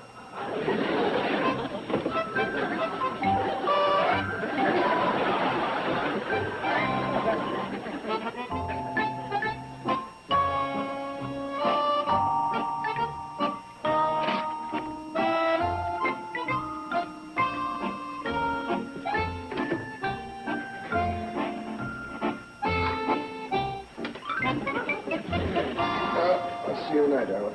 Well, how about another cup of coffee? Better not. You know, I didn't even try to use the bathroom until 8:30 this morning, and Joe was just coming out. Oh, I'm sure Uncle Joe doesn't mean to monopolize the bathroom. Want me to talk to him? No, you better not. You might hurt his feelings, and besides, he was here first. Peaceful coexistence. That's the key to getting along with in-laws. And speaking of peaceful coexistence, Well, hey, I'm not an in-law. well, we're related by marriage.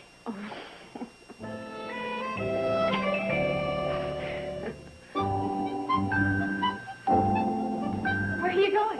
Well,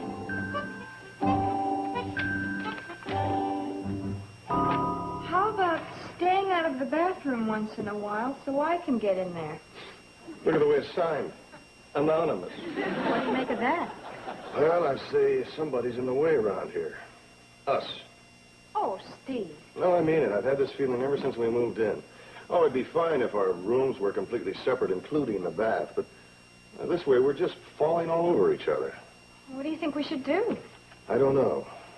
Well, I guess the first thing is to go down and have a look at the cottage and see what we can work out there. Right now? I thought you had work to do. I do. But this is more important. I don't want any more trouble with Anonymous. Anonymous who? Oh, hi, Bobby Joe. Would you mind taking care of Kathy Joe this morning? No. Anonymous who? Thanks. We're going house hunting. House hunting? Anonymous who?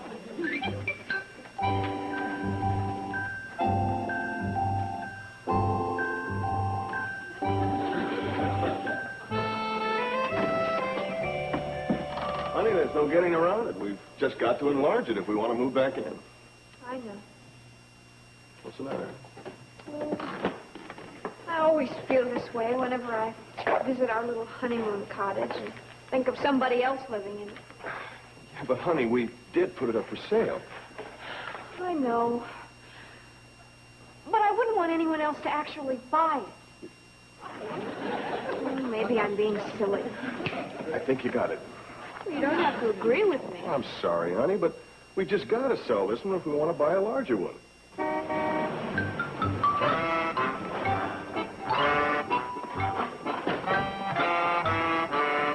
Howdy, folks. Hello, Mr. Haney. Hi, Haney. Kind of interested in this beautiful little junior estate, are you? Well, yeah, you might say that. Well, I just might be able to get her for you. Get her for us?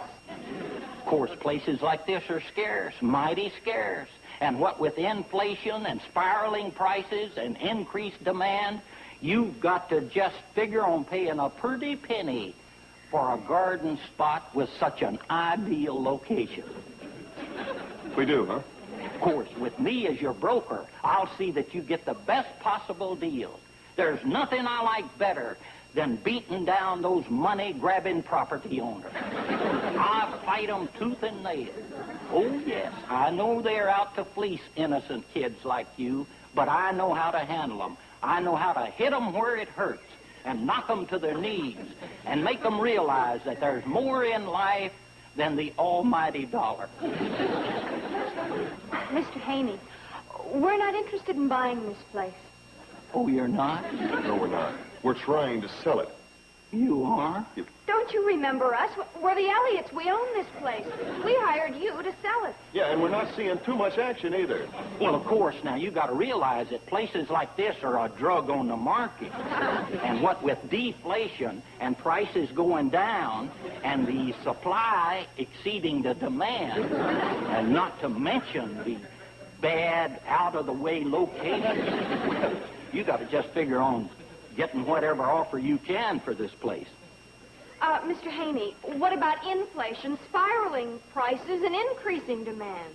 Now, where in the world did you hear about things like that? Right here, just now from you.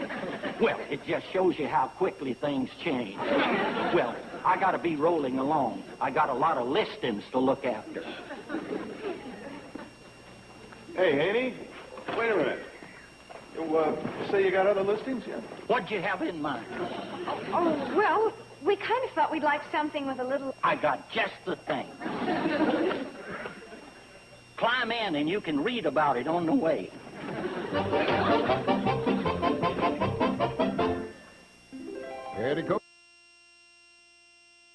Petticoat Junction.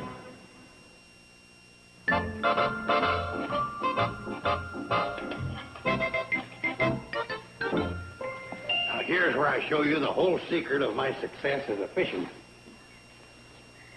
And you know what the secret is? Worm. Get a load of that baby. You ever see any better bait than that? Not on your life. No good to fish, your mouth will be water. Of course, I know you're a girl. Girls ain't supposed to go in for fishing or digging bait. But hopefully you'll be like your mother. I had her fishing when she was 2 years old. Okay, maybe 3. But she wasn't afraid to bait her own hook. Joe, what are you doing? Showing her some of the finer things in life. Angleworms? I'm going to make a fisherman out of her. By the time she's 5, she'll skunk Sam Drucker the same as me. Well, let's just hope she's around here that long. What do you mean? You going somewhere? Uncle Joe, you know, it's pretty obvious that Steve and Betty Jo are serious about finding a new house. What do they want to do that for? Maybe it had something to do with a note they found in their box. A note? That's right. It said, how about staying out of the bathroom once in a while so I can get in there? And it was signed anonymous. Oh? Now, who do you suppose could have written that? Yeah, who do you suppose? It was written on a sheet of paper from that notepad in your room. And it was in your handwriting. Say, there's a clue. Uncle Joe. That anonymous was pretty clever, wasn't it? It was just a little hint. I didn't want him to move out. Neither do I. We can't let them move. We got to do something about it. Yeah. But now, wait a minute. What if they want to move? What's that got to do with it? Well, do we have the right to interfere in their lives? Well, naturally. If your family can't butt in, who can? Well, I think we're in the wrong by doing it. Oh, here comes Janet. She's level-headed about these things. We'll ask her. Hi. Janet, we were just talking about Betty Jo and Steve moving out of the hotel. And I maintain that it's none of our business and we shouldn't interfere. What do you think? Well, I probably shouldn't say. Go ahead. You're part of the family now. Well, in that case, I agree with Billy Joe. I don't think we should interfere. You had to declare her a member of the family. Up until then, we were ahead 2-1.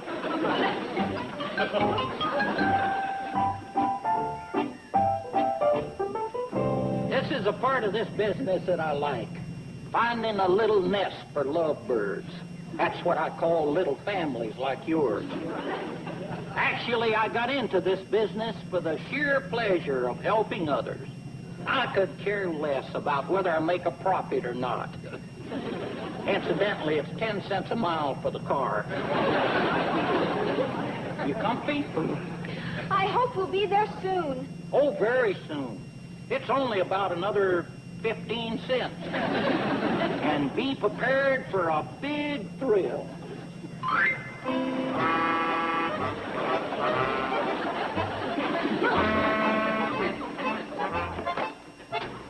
There it is. Is this the place? The one that you've been raving about, you mean? The house the builder built for himself for his own use? Yes, unfortunately, he dropped out of the business soon after.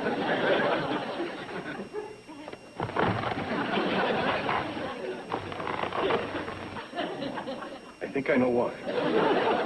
Sir, is something amiss? Is something Will you just look at this place? What's the matter? Oh, it's too big? Haney. Is this your ad?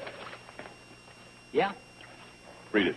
Picture, if you can, a cozy haven of bliss, nestled in nature's wonderland, nurtured by the sun, kissed by the wind, and blessed by the moon. Did I write that? Isn't that beautiful? Do you have a handkerchief? What's that? Steve. Oh, you mean you're going to buy the place without even going inside? I don't want to buy. I don't even want to look. Is something wrong? Is something right? Haney, this place doesn't even have a chimney. Well, you see, the builder countered that by not building a fireplace. There are no telegraph poles, no power lines. Well, you see, you won't be bothered by any utility bills. What about plumbing? It has a beautiful path. Down past the old oak tree and underneath the clinging vines of the trailing arbutus. Forget it. I beg your pardon? Haney, we are leaving now. Oh, of course. You want to think it over in the privacy of your own home.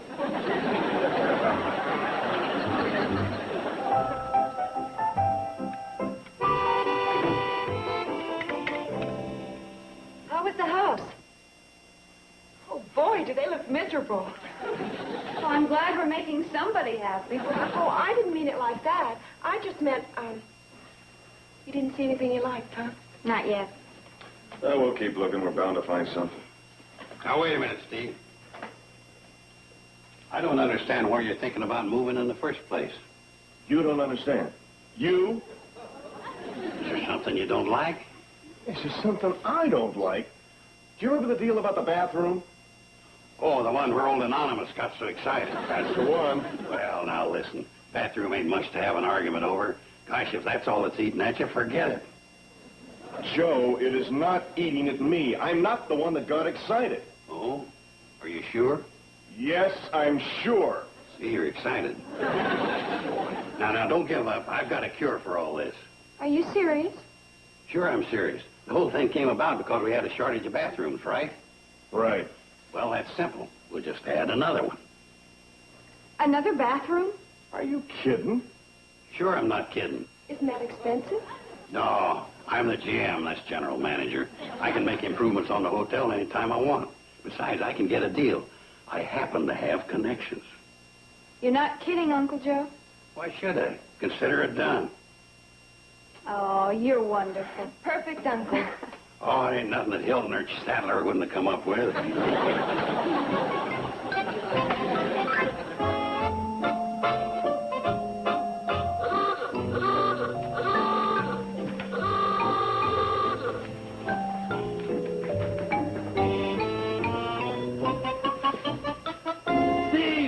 Steve! Yeah, Joe. Come on, the bathroom guy's here. Well, at least it didn't take long to get some action. Well, when you got connections, it don't take long to get the old ball to roll.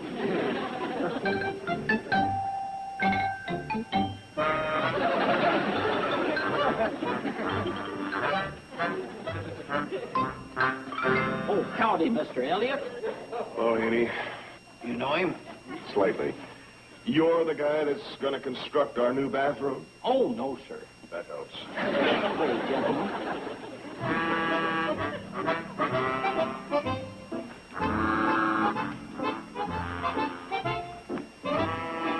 Are you ready, gentlemen? Ready for what?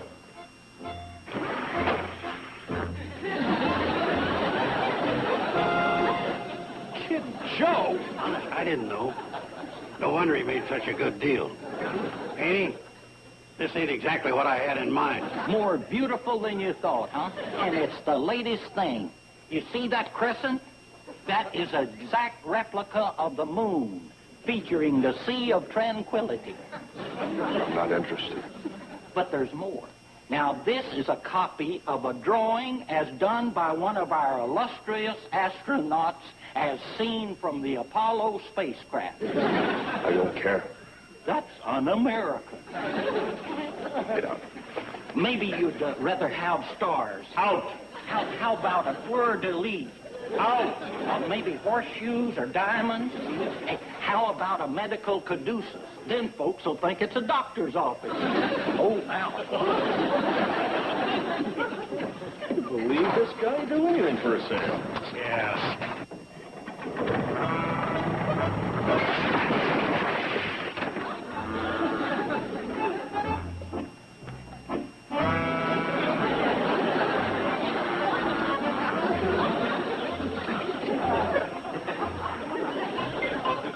Could I interest you gentlemen in a goodbye in some kindling wood?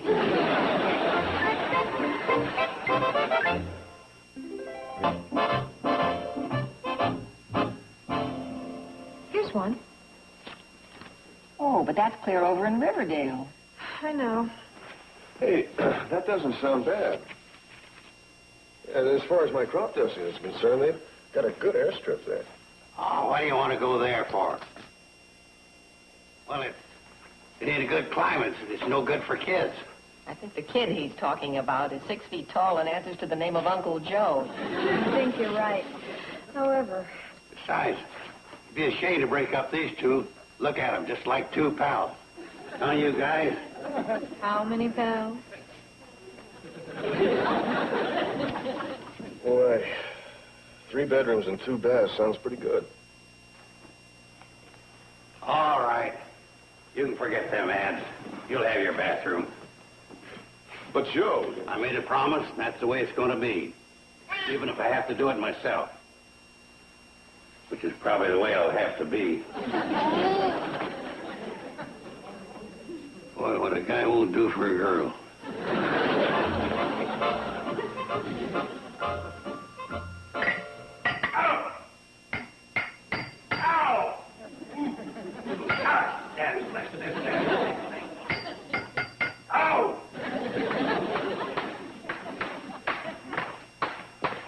Hi. How's he doing? Not bad. He's down to 1 ouch for every 3 bangs.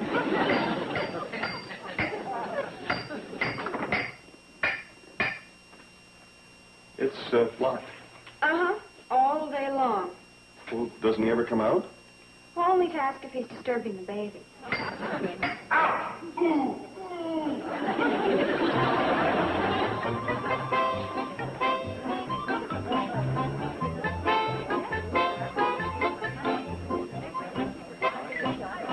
having a good time, Sam. Yeah, great. But what's the occasion? Oh, you'll find out in due time. It's a mystery, huh? Well, it's one of Joe's little ideas. No, that's what I was afraid of. I better have another one of these. But I'm afraid the strongest thing you'll find in that is the loganberry extract. Yeah, that's okay. I got a vivid imagination. Quiet, everybody. Quiet. We have now come to the big moment of the evening. First, all you gents that are members of the volunteer fire department band, I've taken the liberty of getting your instruments ready here in the elevator. So come and get them.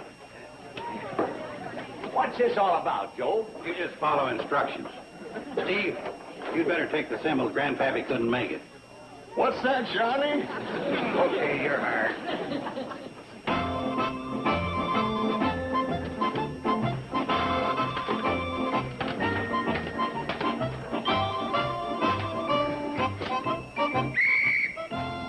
This is nothing. Originally, he wanted fireworks. I still don't get it. All right, Ben. When I give the downbeat, start the music and follow me.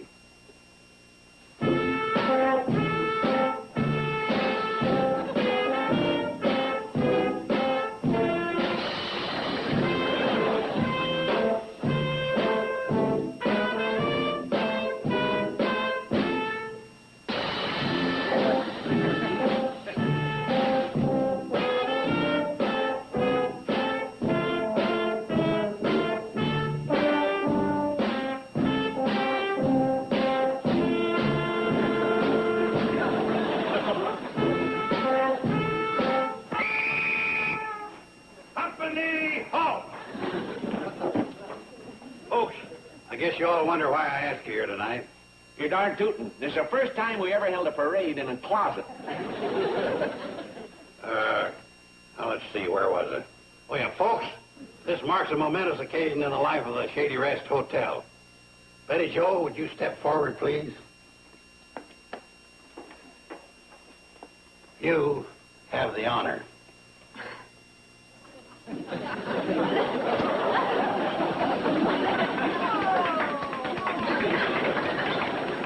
That's why we're gathered here tonight. As in similar momentous occasions such as this, like the president opening a dam on the Colorado, you may turn on the first faucet.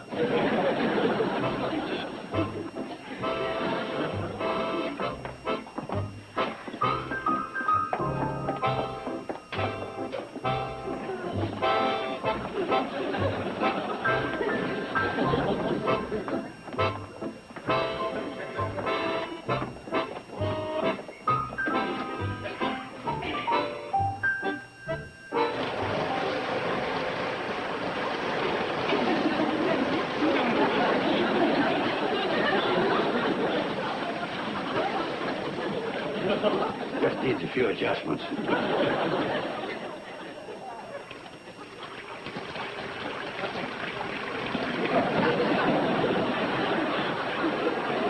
I knew that had happened.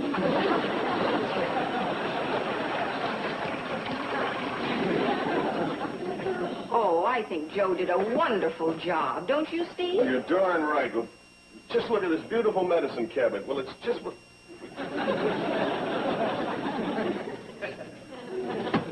Found the old chimney. All right, everybody. Downstairs, I got a few bugs to work out. A few? He's got more bugs than a pet show.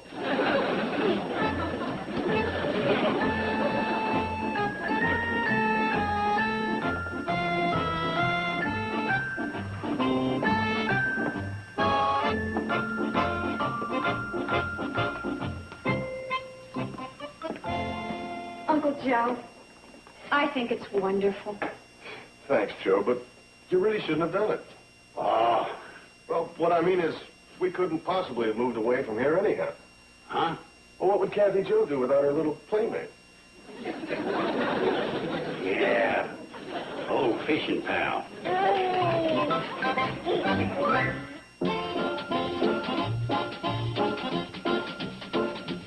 Today on TV Land, it's your rare chance to see big Hollywood legends explore the medium of television.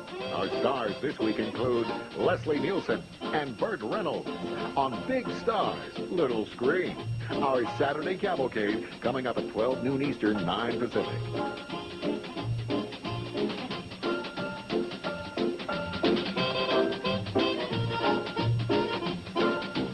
Petticoat Junction.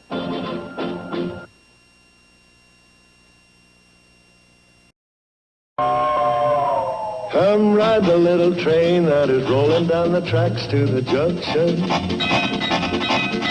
Forget about your cares, it is time to relax at the junction. Lots of curves, you bet, and even more when you get to the junction. Petticoat Junction. There's a little hotel called the Shady Rest at the junction. Petticoat Junction. It is run by Joe. Come and be his guest at the junction. Petticoat Junction. Here's our lady M.D. She's as pretty as can be at the junction. Petticoat Junction.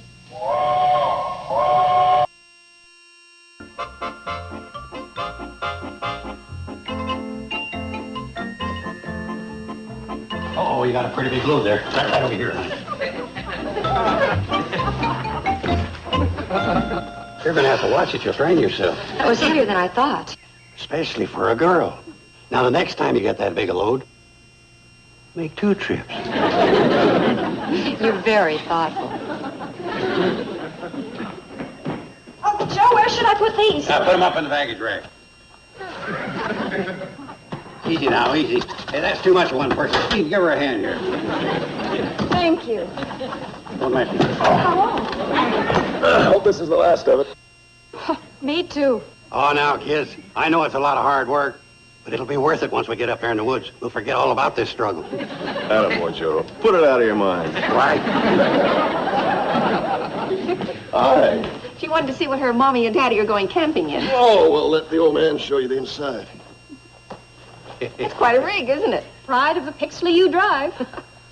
You think it'll hold us all? Oh, easy. We've gone in smaller ones than this. Well, last year we borrowed Mr. Drucker's truck, remember, Uncle Joe? Yeah, I remember. Oh, that's right. Mr. Drucker wouldn't loan it to us until we promised Uncle Joe wouldn't do any of the driving. Yeah, what a sorehead. Just because I had one teeny little accident with his crummy truck. Hi, everybody. Have I got some thrilling news? Yeah, what is it? I talked Orrin into going with us. Oh, boy. There goes the weekend. What's the matter? Nothing. I think it's splendid. Don't you, Betty Jo? Terrific. 3 whole days. That'll give you plenty of time to work on it, won't it? Yeah. What's all this? No better place to trap a man than in the woods. Who'd want to trap Orrin? She would. She'd like to marry him. You're kidding. Uncle Joe. Well, she gave it her stamp of approval. What's the matter? Nothing. Bobby Joe invited Orrin to go with us. Oh, great. Nice guy. Wished everybody thought so. Joe?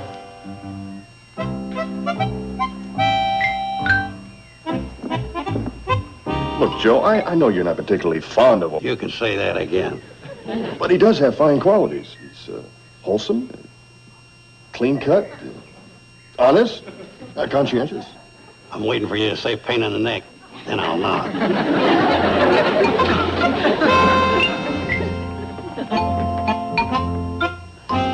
Oh, don't worry, Bobby Joe. You know Uncle Joe. His bark is worse than his bite. He'll come around. Psst, Bobby Joe.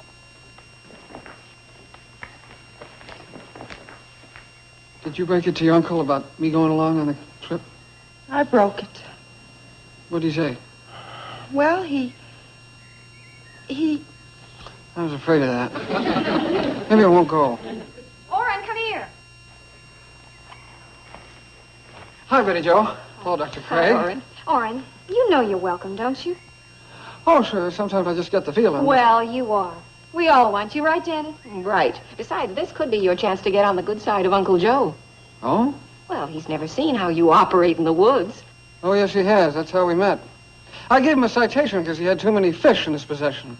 Oh, but you were only doing your duty. Right. And this is different. Well, 3 days of camping will give you plenty of opportunity to really shine with your knowledge of the woods. Yeah, I hope so. I know so. Why, it can't miss. How can you be so sure? You've never seen Orrin operate in the woods, have you? No. But I've taken a stroll down to Zippel's hog pond with him. He does okay there. Joe, cry out. Talk about telling the whole world. Sorry. Oh. That's all right, Orrin. It's our secret. We'll see you first thing in the morning. Oh, and don't be late. We want to get a good early start. Oh, don't worry about me. Punctuality is my middle name. Oh, my gosh, it's 2 o'clock. Gotta call in my noon report.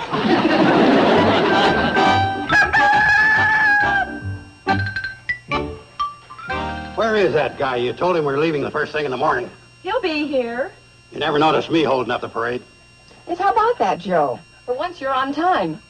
Yeah, how come? Because I'm reliable, that's why. I'm reliable, trustworthy, conscientious, and dependable. And he also slept in the camper. Hi, everybody. Hope I'm not late. You are.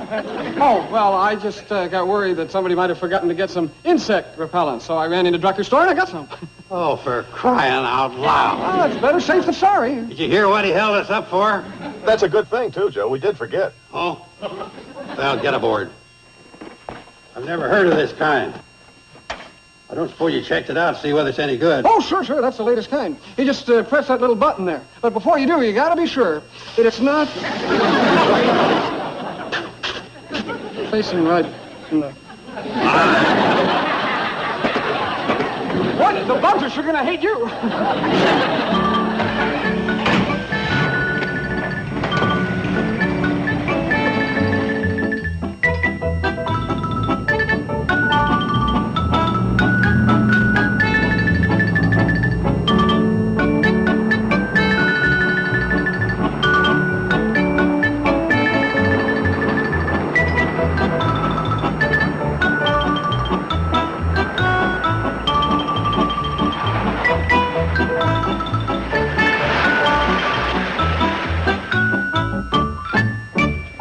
About finished there, men?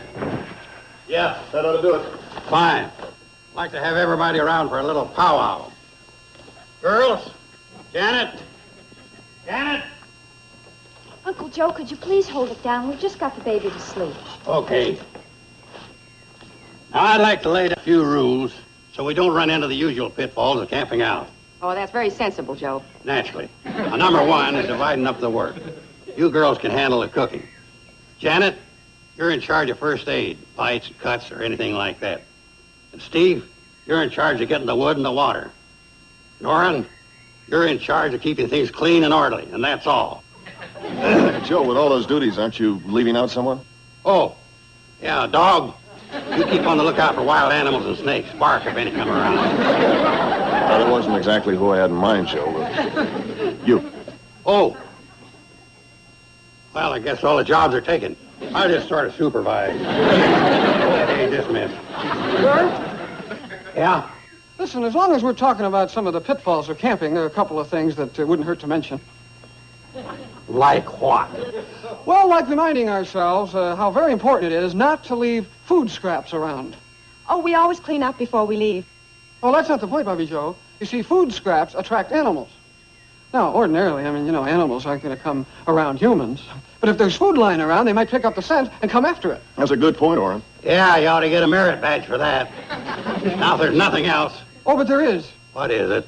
Well, I'd like to suggest that nobody leave the camp and go out alone out into the woods. There's always a chance that some person might get hurt. Fall and slip or something while they're hiking, or maybe even get bitten by a snake, things like that. Oh, you're making a fun trip out of this. Well, I just thought I'd mention a few precautions to avoid trouble. And very wisely, too. I think we should do as Orrin says. I think so, too. I agree. That's right. Yeah, well, let's get on with the chores. I'll go get some water. By the way, when we do get water, let's all remember to get it from the part of the stream that's rushing over rocks. Oh, sure. Do it the hard way. Don't dip it out of the pool where it's easy. Look, this water's all from the same stream. It ain't divided up, you know. Oh, yes, it is. Yeah, he's right, Joe. We learned that in survival training. Always get running water if possible, and preferably rushing over rocks. And it should be going at least 6 miles an hour. Oh, brother. Anybody going after water after this better take along a speedometer. That makes sense, Joe. The rushing of the water over the rocks purifies it. Gosh, Orrin, you sure know a lot about the outdoors. Oh, well, it's my job. Anything else? Oh, no, not right now, but I'll probably think of things from time to time. And when I do, I'll speak right up. Oh, goody. We can hardly wait.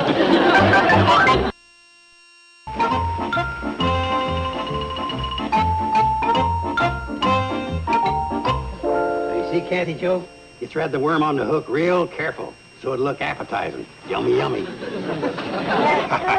Some doctor you are. Oh, Joe, hurry up and put it in the water, will you? Women, they're really something, ain't they? Oh, I forgot you're one, too. Well, present company accepted.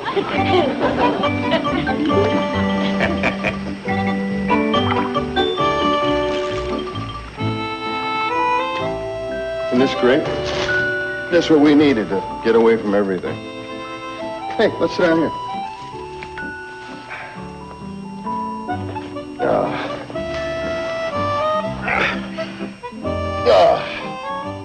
It's perfect. Nothing in the whole world could be this wonderful. Could it? Honey, did you hear what I said? What are you thinking? Poor Orrin. Oh, come on. What's the matter, darling? Well, here I am trying to be very romantic, and all you can say is poor Orrin. Oh, I feel so sorry for him. He's trying so hard to prove himself to Uncle Joe. If he tries any harder to prove himself, he's going to get killed. Don't you have any romance in you? Yeah, that's what I've been trying to say. Let's Nick. No, it's too hot. Oh, rub noses? No. The shit cans. Oh, honey, I'm sorry. That's better. Steve, Hmm? you know something? What? This is what I want for Bobby Joe and Orrin. Well, good luck. Hope he does better than I'm doing.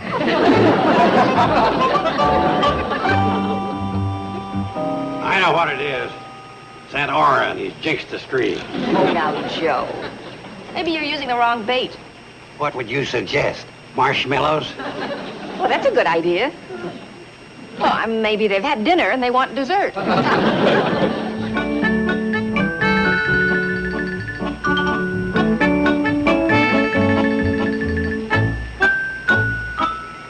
Don't you ever dare tell anybody I'm using this.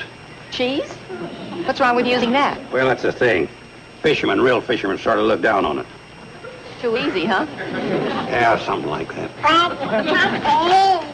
Hi. How's the fishing? Fine. How's the swimming? Oh, cold. Hey, Uncle Joe, there's nothing in here. Who told you you could look in other people's creams? Did you get skunked? It just so happens I'm experimenting.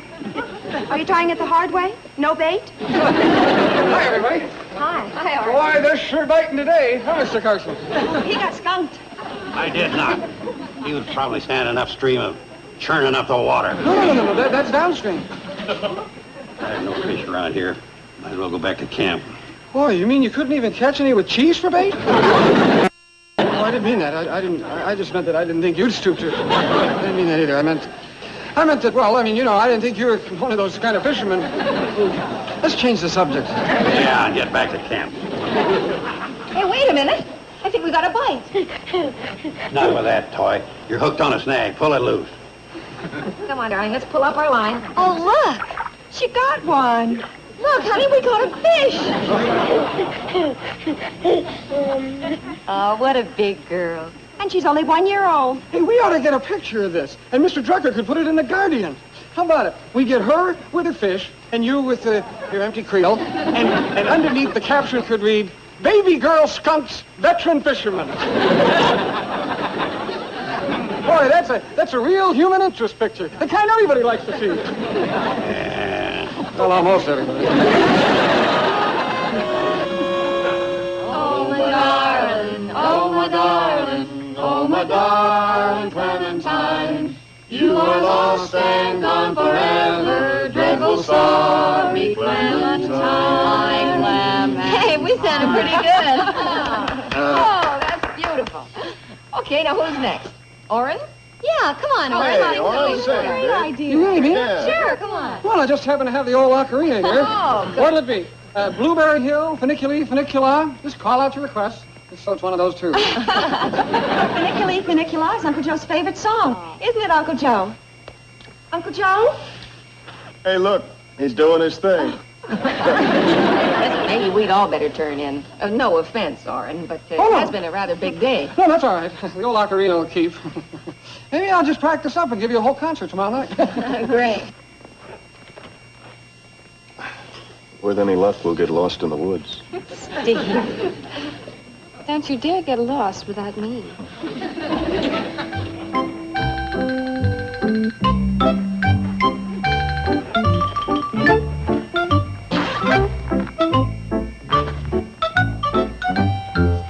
Gotta kind of watch it in the night air. It's kind of damp, cold, No sense taking any chances.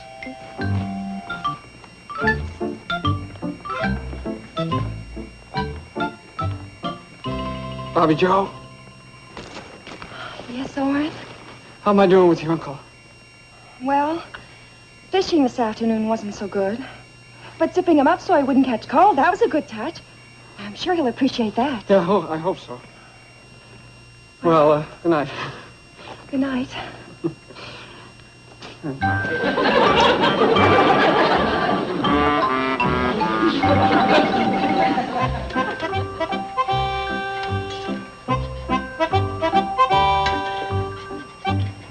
Okay, everybody, come and get it. Breakfast is ready. Dish it up! I'm coming! Wouldn't you know that would wake him up? Oh, no! Get me out of here!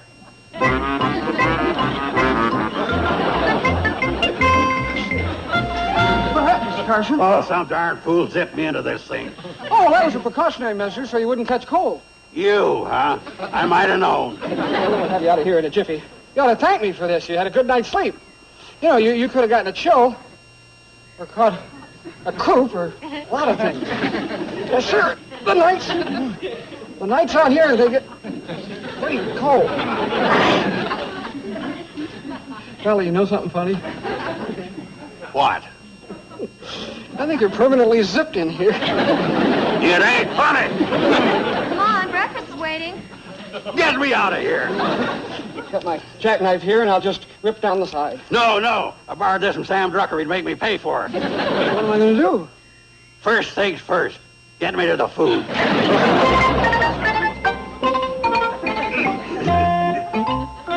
Watch it. You're hurt.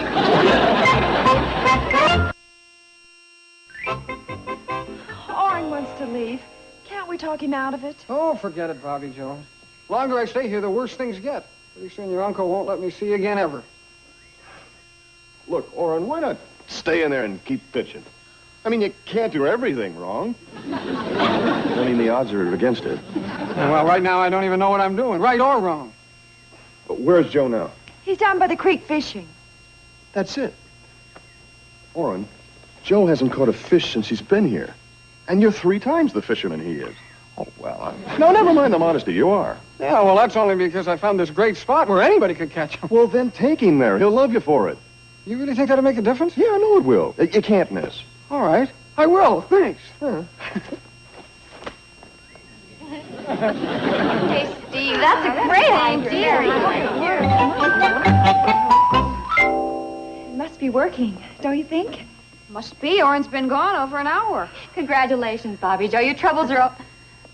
Oh.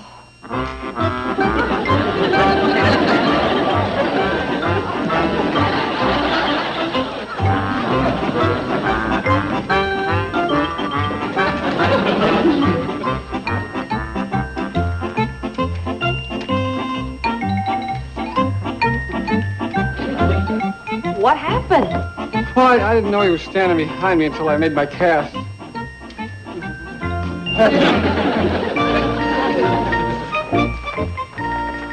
Where are you going, Joe? Someplace where I can get a good night's sleep without any interference. Good night. Night, Oren. Good night. Good night.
Thanks.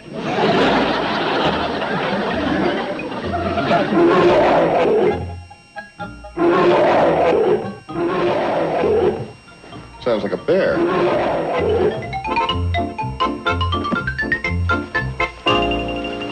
Is that a bear? Over that way. Where Joe is sleeping.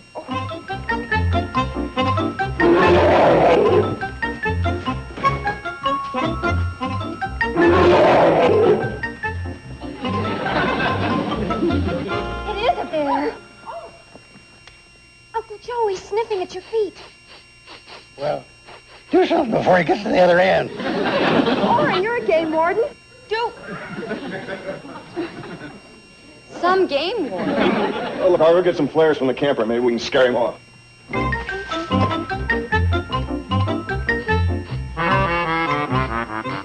Everybody stay still.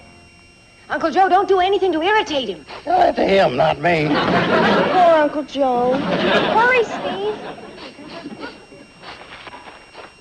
Look, the bear's going away.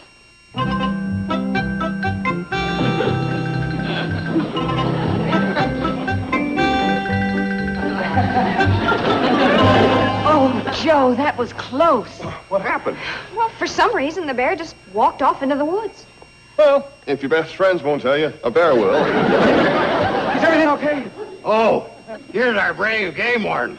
Uncle Joe, the bear just went off into the woods. Oh, good. Then it worked. What do you mean? Mr. Carson, did you by any chance leave some food scraps lying around? Of course not. Oh, maybe part of a sandwich and a little piece of meat. I thought so. That's what attracted Mr. Bear. He finished that, so he wanted something more. And the something more was me. What's that got to do with your running away, Orrin? I'm sorry, but... No. I didn't run away. I took that honey that we had for breakfast, and I put it over there in the woods. There's nothing a bear likes more than honey. Oh, Orrin, that's great like that. Oh, no. It was nothing. No, I didn't mean that. Orrin, just let it lay.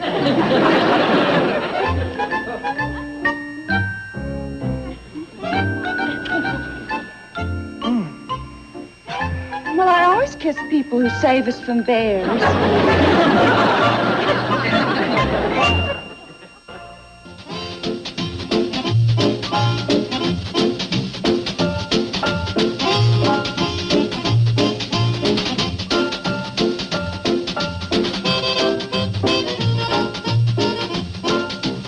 Petticoat Junction. Come ride the little train that is rolling down the tracks to the junction. Forget about your cares, it is time to relax at the junction. Lots of curves, you bet, and even more when you get to the junction. Petticoat Junction. There's a little hotel called the Shady Rest at the junction. Petticoat Junction. It is run by Joe. Come and be his guest at the junction. Petticoat Junction. Here's our lady M.D. She's as pretty as can be at the junction. Petticoat Junction.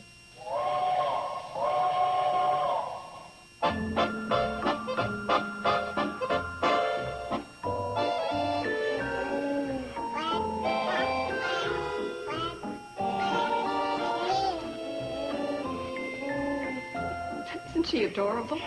She got a lot of me in her.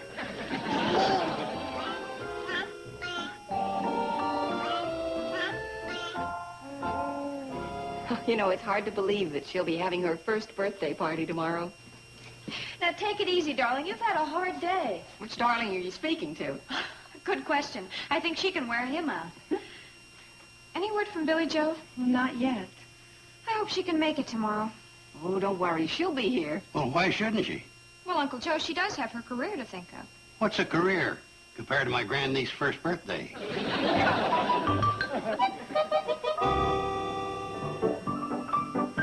I'm strictly a female, and my future, I hope, will be in the home of a brave and free male who'll enjoy being a guy, having a girl like me.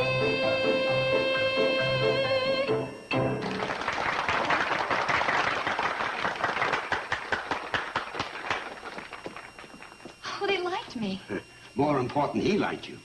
They want to hold you over. Oh, that's great. Wonderful. Oh, but not tomorrow, of course.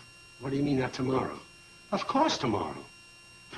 What do you think holdover means? Oh, but I've got to be back home in Hooterville tomorrow night. It's a very special birthday. You're going to be 21? Not again. What is it? My niece. She's going to be 1. 1 what? 1 year old. Oh, boy. Down through the ages, it's been the show must go on. Ruby Keeler, she went on no matter what. Al Jolson went on no matter what. Dick Powell went on no matter what. And then there was Alvin Moody. Well, I never heard of him. You see? He didn't go on. You're committed. I signed a deal. But you had no right to. Well, this is Kathy Joe's first birthday. All right. You do what you want, but think this over carefully. All you've got to lose is your career. Me, I can always turn to drink.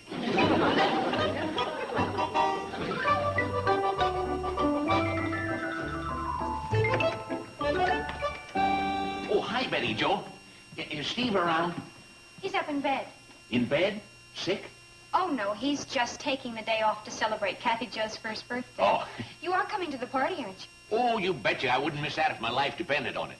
Well, would you tell Steve I got a message for him? Oh, sure. I'm just taking breakfast up to him and Kathy Jo. Looks mighty appetizing.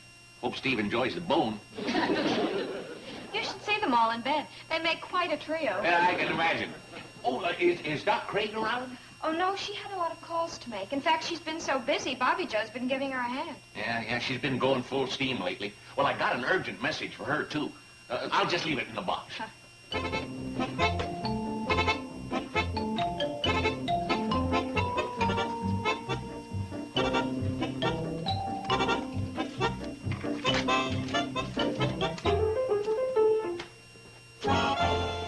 You want me, Sam? Oh, hi, Steve. Say, I hate to spoil your day off, but I just got a call from the Iverson Ranch over in King County. That's the job I just finished. What's their problem? Something about an infestation in their corn acreage. Huh. Can't understand that. Well, old man Iverson seemed pretty upset. Wanted you to get over there right away. Thanks, Sam. I'll head over there right after breakfast. Steve, why don't you let me take care of it? Joe, you don't even know how to fly a plane. I'm going to take care of your breakfast. There's one of the great pinch hitters of all time when it comes to stepping up to the plate and taking over another man's meal. A grand slam every time. Why don't you go back to your store and water down the milk?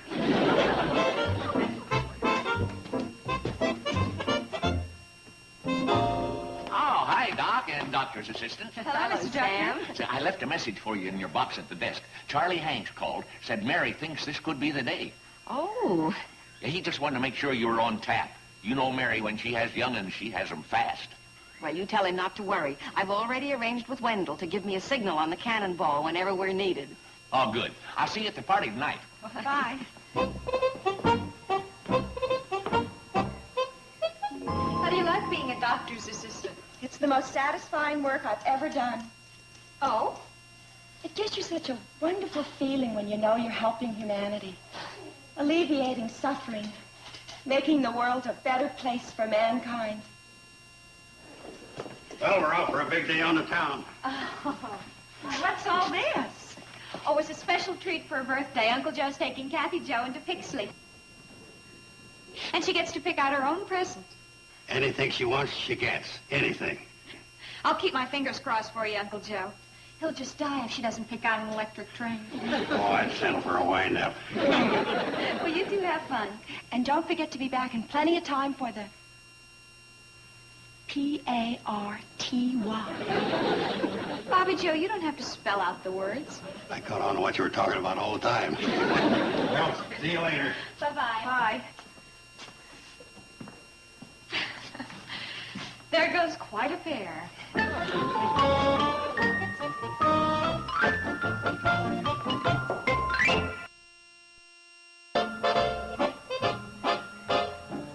First, I'm going to show you the sights of the town.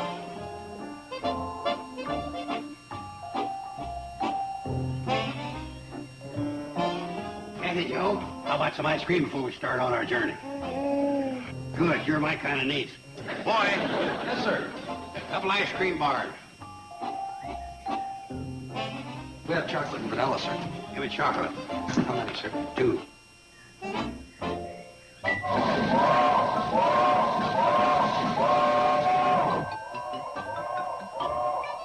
Bobby Joe! Bobby Joe! That's the signal. Mary Hanks needs us. Us? Well, aren't you my new assistant? Well, yes, but what if we're not back in time for the party? Well, what if we're not? Well, gee. What happened to serving humanity? Well, isn't it humane to let a person off on her niece's birthday? Come on. Oh, I'm coming.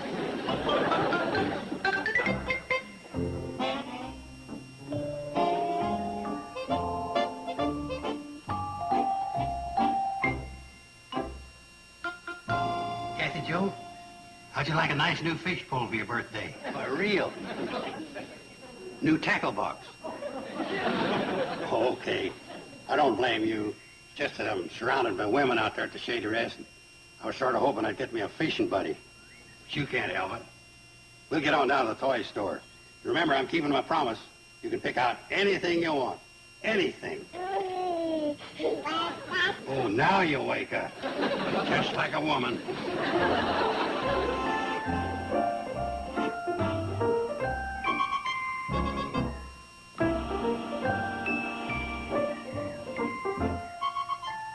the monkey, Kathy Joe. Isn't he a cute little fella?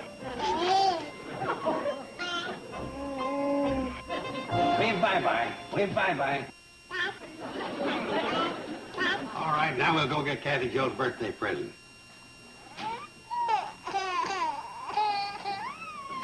Don't cry, Uncle Joe's taking you to the toy store. Oh, you want to see the monkey again? Okay. Hello, little fella. This is Kathy Joe.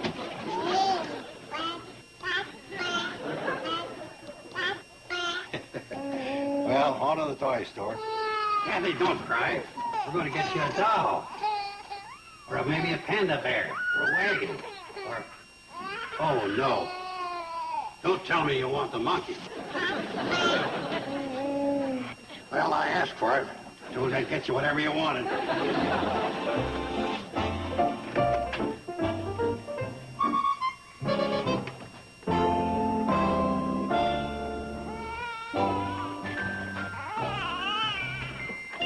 Mr. Hanks, guess what? You're the father of a fine baby girl. Oh, thank you. Bobby Joe, come on, we're not done yet. You mean she's going to have another one? Oh, my gosh. Oh, you wait here.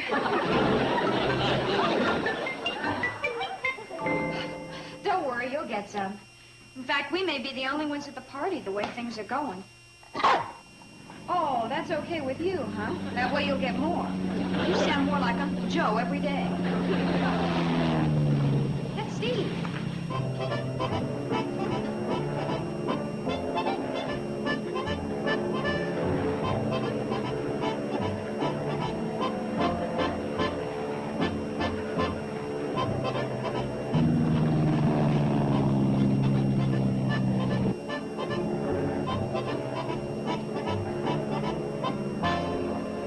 Hi, darling. Hi, honey. Listen, this is taking a little longer than I thought. I just came back to refuel. You'll be able to make the party, won't you? Well, I'll make it, but I might be a little late. If I am, you and the others go ahead without me. See you. Over and out.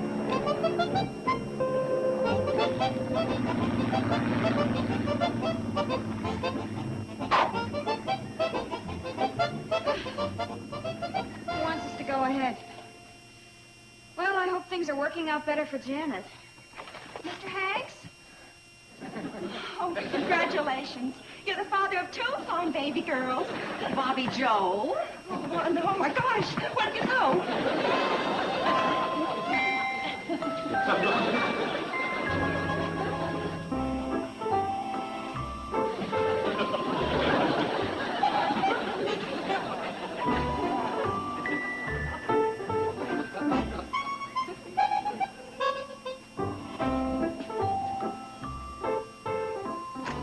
Yeah, Cannonball ought to be here any minute.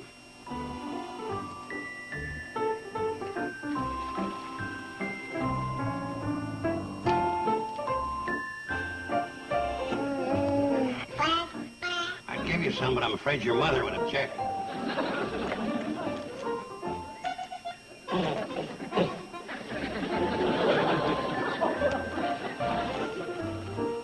Okay.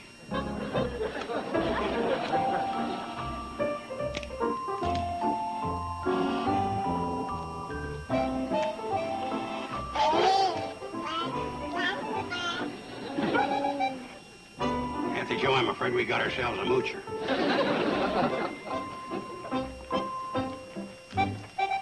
What a delightful family you have there. I mean, the baby and the monkey. Yeah, she's my grandniece. Oh, she's darling. Yes, you are. May I hold her? Go ahead. Oh, thank you. Hello, sweet love. Come here, baby. Oh, my. You are bigger. Hello there. Cutest little baby I've ever seen, yes. Well, there, now we'll go back into the stroller, you sweetheart. Thank you so much. Bye. What do you got there? Give me that. A wallet. I I have heard of clever crooks before, but this tops them all. Lady, I didn't... Using a baby and a monkey to cover up for you while you do your dirty work. Ma'am, I didn't have any... Really, the schemes they come up with these days. Look, lady, Don't you touch me! Help, police! Steve! I've been robbed! Help!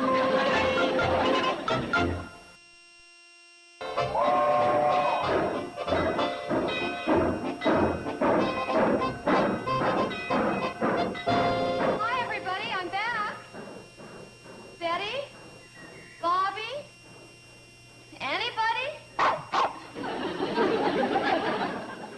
At least I can always count on you. I missed you, too. Well, hi. Thank goodness somebody showed up. Now, where is everybody? I thought today was supposed to be the big day. It is. Everywhere but here. Huh? Come on inside and I'll explain over a cup of coffee. How did the engagement go? Oh, it was great. They're holding me over for another week. Well, sounds like you were a smash. Well, I thought I was going to have trouble taking time off to get back home. But I got lucky. The owner of the club has a 1-year-old niece, too. Well, that was a break.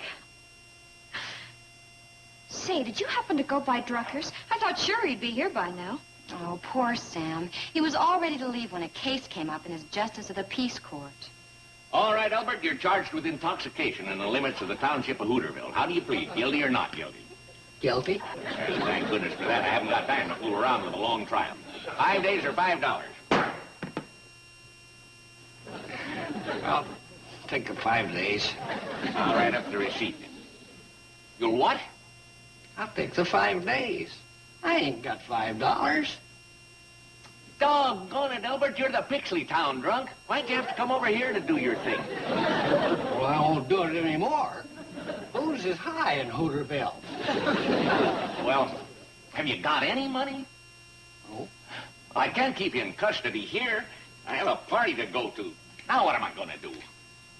You can take me with you. Well, I like parties.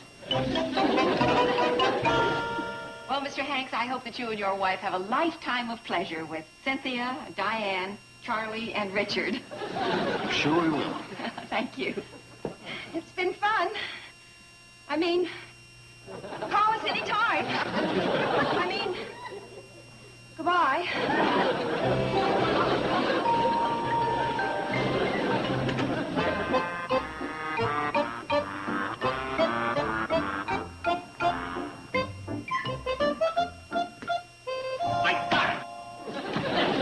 I'll institute the honor system. I'll go to the party and have you on the honor system not to escape. Yeah. Oh, no. What's the matter? I ain't trustworthy.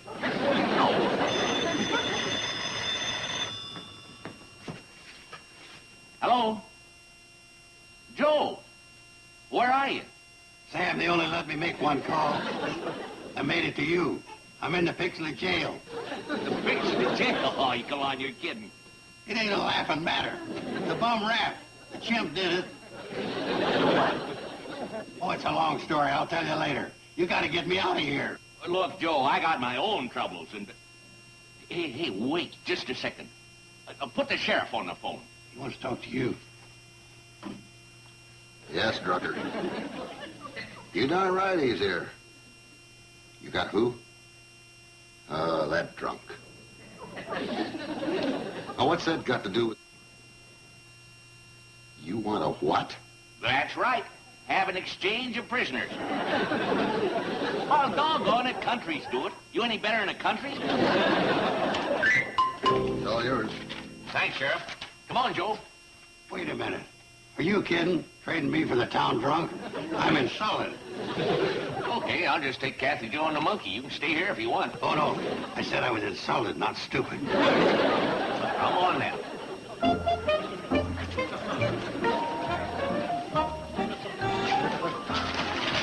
It's nice to be home.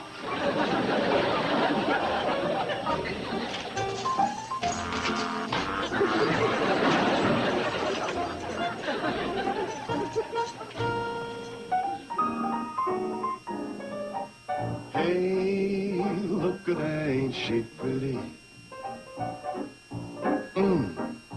Look at her, she's a beauty. Just look at her hair, look at her curls, look at those teeth, they're just like pearls. Ooh, look at her, ain't she pretty?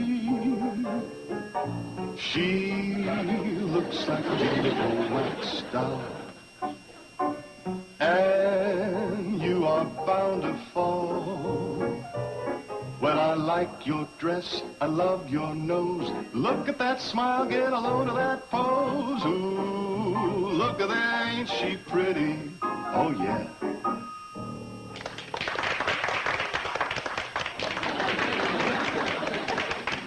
Steve, sing another song. Oh. Oh, come on, Kathy Joe, quick before they change their mind. Pardon me, miss, but I've never done this with a real live girl. Straight off the farm with an actual arm full of real live girl. Pardon me if your affectionate squeeze fogs up my goggles and buckles my knees. I'm simply drowned in the sight and the sound and the scent and the feel of a real live girl. Nothing can beat being swept off your feet by a real live girl. Dreams in your bunk don't compare with the hunk of a real live girl. Speaking of miracles, this must be it.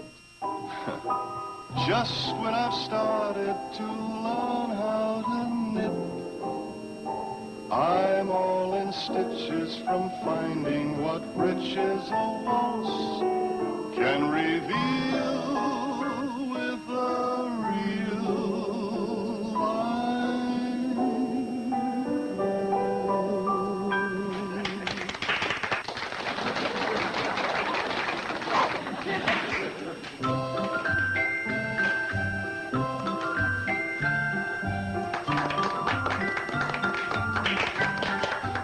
Look at this. There we are now. All right, everybody. Let's help Kathy Joe make a wish. Okay. You ready? Come on, Kathy Joe. Blow it out. Blow it, Kathy.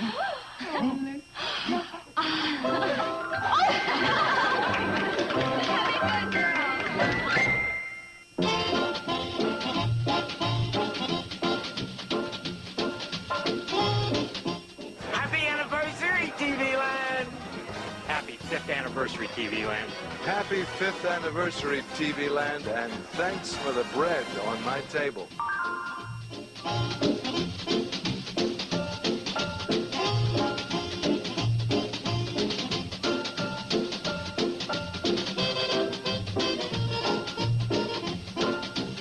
Petticoat Junction.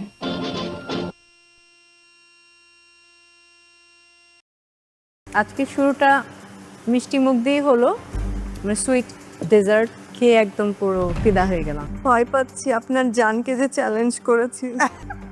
So এবার আমি আমন্ত্রণ জানাচ্ছি ঢাকার প্রতিযোগী নাশিতা বাশারকে, আপনার খাবার নিয়ে চলে আসুন।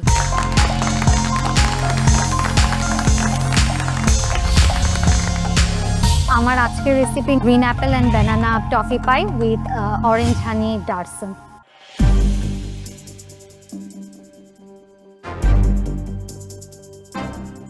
সেটা উপরে পাইপিংটা কি ফ্লেভারস দিয়ে করেছেন? যেহেতু আমার অরেঞ্জ ডার্সন ছিল, আমি একটু অরেঞ্জ এসেন্স দিয়েছি। ভিতরের ফিলিংটা কি অ্যাপেল? Apple and banana. দেখতে এমনি সুন্দর হয়েছে, দ্য কালার্স আর নাইস। কাটার পরে ভিতরের লেয়ারিংটাও ওয়াজ ওকে। ফিলিংটা it's apple and banana. What I like is both apple and ব্যানানার ফ্লেভারটা বোঝা যায়। আপনি যেটা বলে সেল করছেন বা যেটা নাম দিচ্ছেন ওটার সাথে ম্যাচ করে জিনিসটা। সুইটনেস ইজ পারফেক্ট, টার্টটাও সুন্দরভাবে কুক হয়েছে, and overall I think it was a good try. Nashita আমার কাছে খুব ভালো লেগেছে, শেফ যা বলেছে সব কিছুই ঠিক আছে। এক কথা আমি বলবো বাও। আজকে শুরুটা মিষ্টি মুখ দিয়ে হলো, মানে সুইট ডেজার্ট খেয়ে একদম পুরো ফিদা হয়ে গেলাম। খুবই ভালো। প্লেটের কস্টিংটা আপনি দিয়েছেন, প্লেটে স্ট্রবেরিটা মেনশন করেননি। স্ট্রবেরি কস্টিংটা এখানে missing, other than that it's ওকে।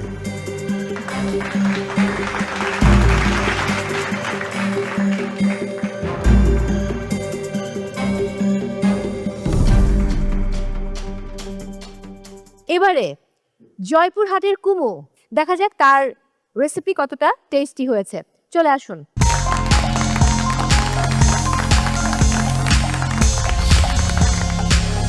আমি আজকে বানিয়েছি honey ginger minced beef broccoli stir fry homemade mozzarella crispy nachos.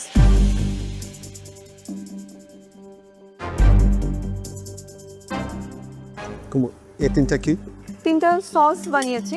Green colour যেটা দেখা যাচ্ছে এটা হচ্ছে কোরিয়ান্ডার আর পিনাটস এর একটা সস, এটা হ্যাঁ, আর এটা আর ইয়েলো যেটা মাস্টার্ড ইয়েলো কালার, এটা অ্যাকচুয়ালি মাস্টার্ড মেও একটা সস, আর এইটা হচ্ছে হানি জিঞ্জার ট্যামারিন্ড একটা sauce. Plating looks really nice, অনেক সুন্দর হয়েছে। দ্য নাচোস আর ক্রিসপি। I think it was very smart of you যে দুভাবে নাচোস করা। ইট ইজ সেফ থাকা যে আমি ওভেনেও করছি আবার ডিপ ফ্রাইও করছি। আপনার রেসিপিতে ব্রকলি ছিল, বাট এটাকে মিন্স করে বিফের সাথে দিয়ে দিয়েছেন। I think that was very smart, excellent একটা আইডিয়া ছিল। এক্সেলেন্ট একটা, মানে আমি কি বলবো যে ফ্যাবুলাস একটা ফুড খেলাম, মুখের মধ্যে এখনো আমি রয়ে গেছে। Thank you. এত সুন্দর দুজন বিজ্ঞ বিচারকের কাছে কমপ্লিমেন্ট পেয়ে গেছেন অলরেডি, আমি আর কি বলবো। ভয় পাচ্ছি আপনার জানকে যে চ্যালেঞ্জ করেছি। গত পর্বের সিদ্ধান্তটা আসলে ঠিক ছিল। Thank you. Thank you ma'am. এটাকে আপনি লাস্টে ডিভাইড বাই 2 করে করছে, দুটো পোরশন করা। আরেকটা প্লেটিং এ, হ্যাঁ। Perfect, thank you. Thank you.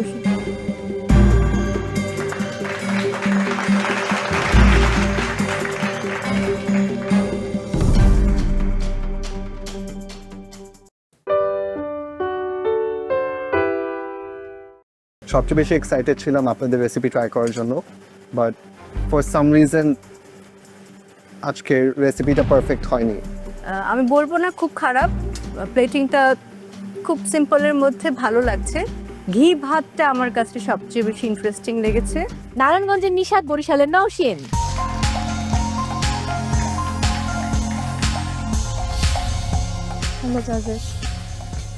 আমাদের রেসিপি হচ্ছে, আমরা করেছি লাল চালে ঘি ভাত, আর এখানে করেছি হচ্ছে চিংড়ি নারিকেলের থোড়ের ঝোল করেছি, আর সেটা দুজনেই করেছি মোচার বড়া।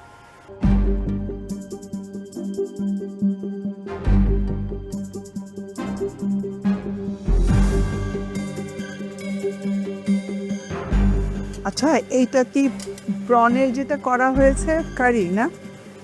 পিসগুলো এরকম স্কোয়ার কেন করেছো? বাসাতে এরকম ঝোল করি তখন এই বাইক সাইজটাই করে করা হয়, একটু ক্রাঞ্চি, হ্যাঁ, মানে থোড়ের যে একটু মানে কামড় দিলে একটু।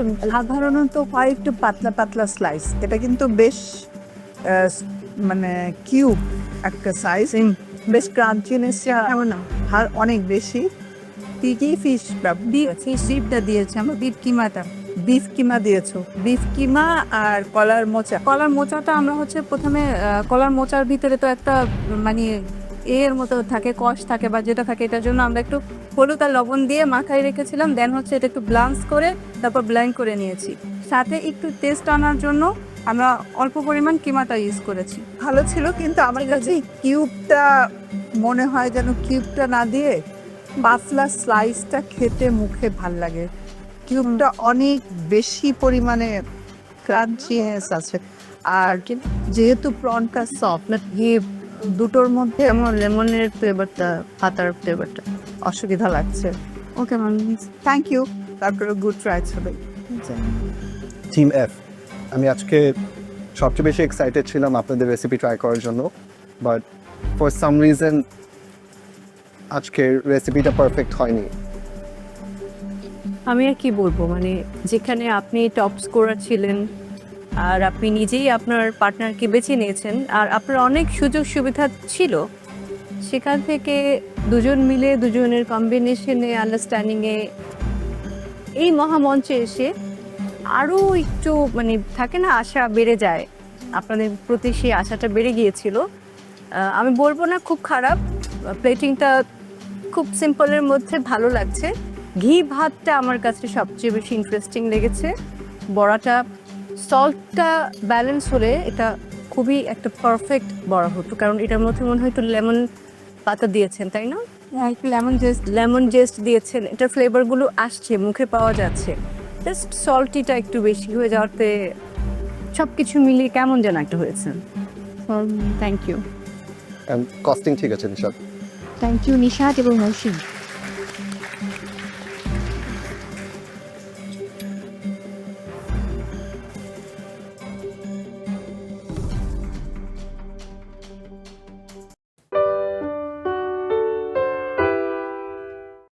যেটা ট্যাংরা মাছ দিয়ে করেছেন, ডাল দিয়ে থোর রান্না করেছেন, সেটাও খুব ভালো লেগেছে।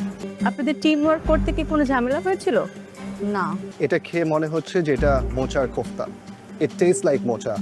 ঢাকার রূপা এবং রাজশাহীর মৌসুমী কবি টিম ডি চলে আসুন।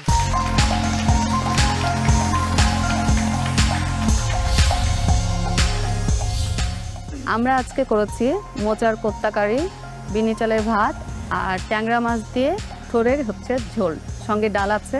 কাতলি মাছ দিয়েছি প্রোটিনটা একটু বাড়ানোর জন্য, মানে অ্যাড করেছে আর কি।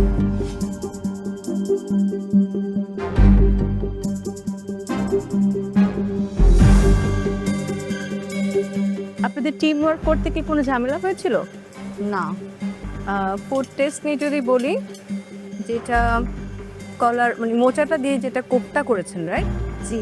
এটাতে আবার কাচকি মাছ দিয়েছেন, খুব সামান্য পরিমাণ দেওয়া আছে। মানে এটার যে কি ফ্লেভার, মানে এটা মালাইকারি মনে হচ্ছে না কি মনে হচ্ছে? কারি মালাই, তার মানে আমি বলছি যে আমার কাছে কি আমি মালাই কোফতা খাচ্ছি না কি খাচ্ছি। কোনো কাচকি মাছের আছে না একটা ফিশি স্মেল থাকে, খুব সামান্য একটু থোরের যে ফ্লেভারটা যেন নষ্ট না পেয়েছি যে ওইটার পোতপোর বলছে, আবার আমি আবারও মোচা বলি, তো মোচার ফ্লেভারটা যেন ওইটা নষ্ট না হয়, এই জন্য খুব সামান্য একটু দিয়েছি।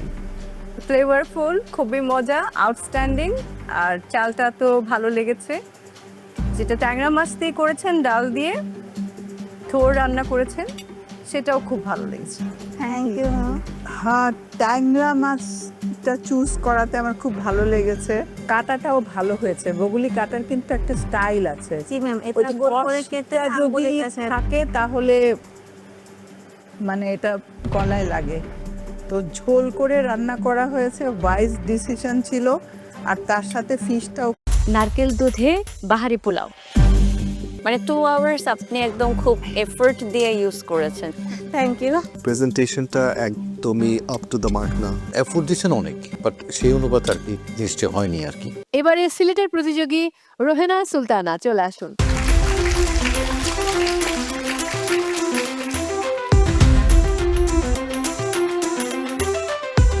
নারকেল দুধে বাহারি পোলাও। চালটা সেদ্ধ হয়নি, এটা আসলে চাল চাল রয়ে গেছে।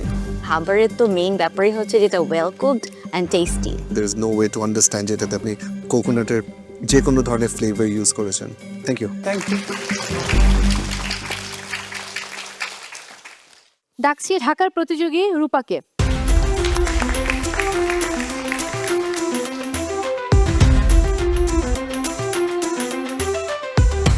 Prawn with coconut dip sauce, আর র্যাপিংটা আমি স্পিনাচ দিয়ে করেছি।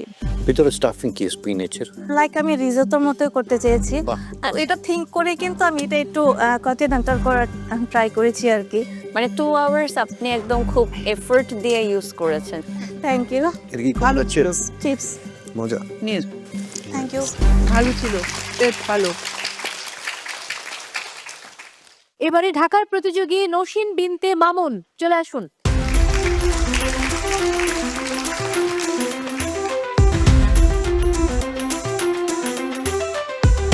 আমি আজকে বানাইছি কাশ্মীরি পোলাও আর হচ্ছে চিকেন মালাই রোস্ট। কোনটা তোমার মেইন ডিশ? চিকেন। চিকেন। রাইসটা খুবই নর্মাল, চিকেনটাও আমার কাছে খুব একটা এক্সট্রাঅর্ডিনারি মনে হয়নি। আর একটু কিছু অ্যাড করার দরকার ছিল এটা আর কি। You're competing against 47 other best from the country. So ওখানে স্ট্যান্ড আউট করার জন্য something extraordinary চাই। Good try. Good luck. Thank you. Shin. আবারও ঢাকার প্রতিযোগী আফসারা, আজিম, লিমু চলে আসুন।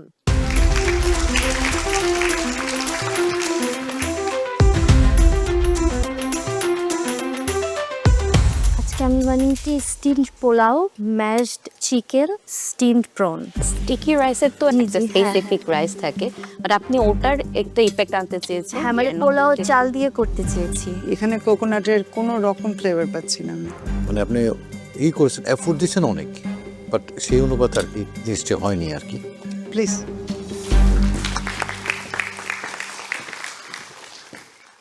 লামিয়া ঢাকা থেকে চলে আসুন ফুড নিয়ে।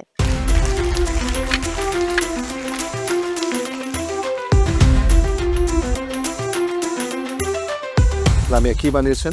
নারিকেল হাঁস আর চাপটি। প্রেজেন্টেশনটা একদমই আপ টু দ্য মার্ক না। আর একটু সল্টিও কিন্তু কারিটা, হাঁসের কারি কিন্তু যথেষ্ট সল্টি। আসলে সফট হয়নি মাংসটা, খুব একটা আরো একটু সেদ্ধ হওয়া দরকার ছিল। Thank you. Thank you Lamia. Salsabil Farah, যিনি দ্বিতীয়বার জীবন পেয়েছেন, সেই দ্বিতীয় জীবনটাকে কতটা কাজে লাগাতে পারেন সেটাই এখন জানা যাবে। চলে আসবেন ফুড নিয়ে।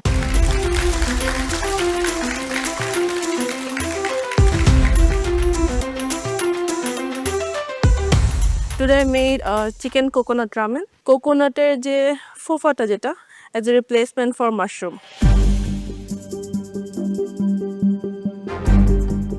এফর্টটা ভালো ছিল, হ্যাঁ, but it's not a ramen. When you say ramen, instantly মাথায় একটা স্যুপ ব্রথ, লিকুইড ব্রথ মাথায় আসে, right? Okay, thank you. Thank you.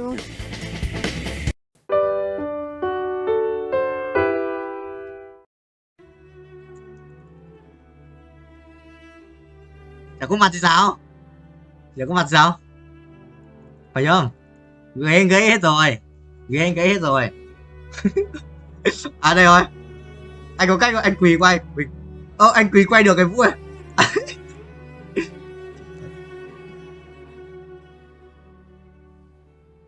Chả có mặt sao? Có là đâu.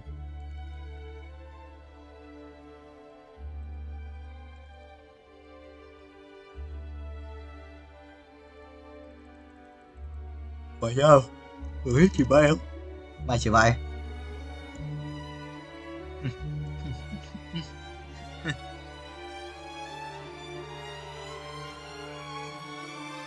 Cười ngay.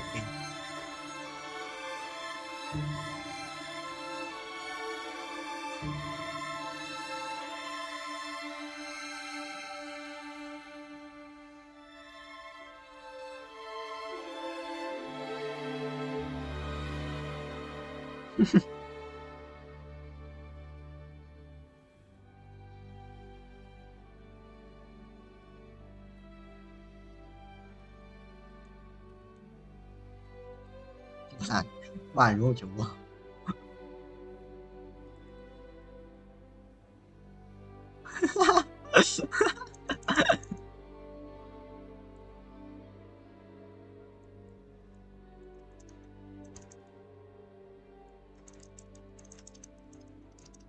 Đây không?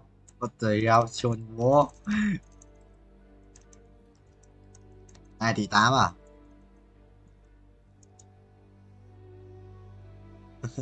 Quỷ ác quỷ. Ác quỷ Valorant mà. Vua nghiện.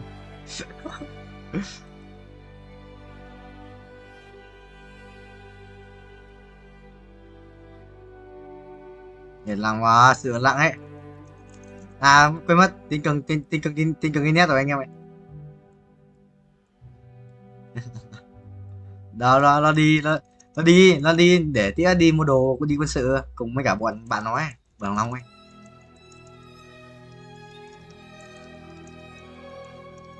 Đâu nó bảo không biết có mang máy tính gì kia không đây.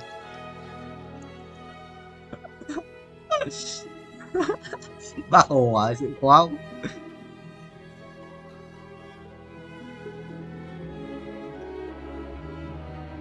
Rồi sau 45 máu à, chuỗi thua liên tục rồi. Thua nhiều thắng rồi. 45 máu thua nhiều thắng.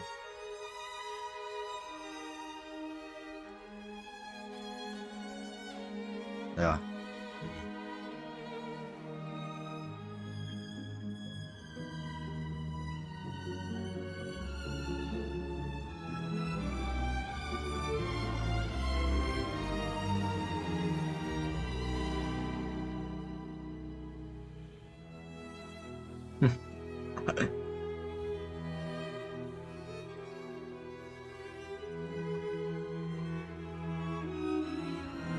Ôi, sắp chết rồi.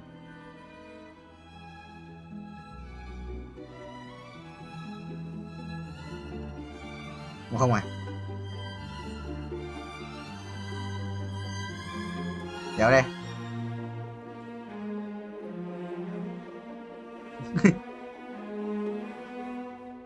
Ê, xuống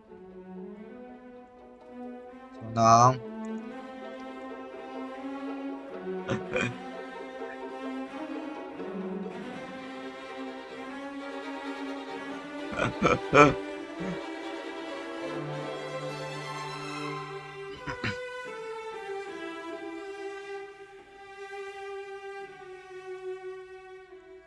Ngoài như cốc à.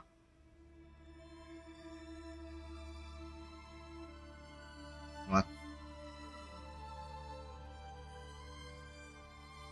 Bẩn. Trông bẩn điên à.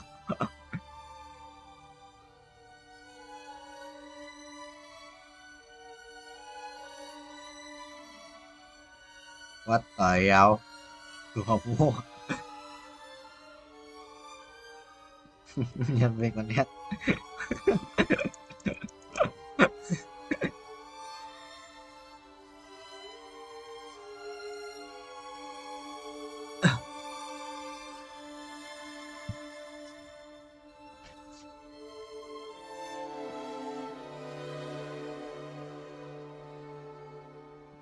Chuẩn không?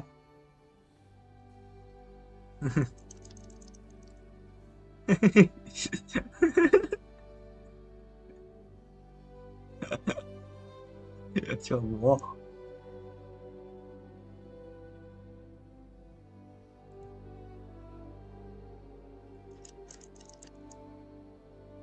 Mấy thằng còn phải hả?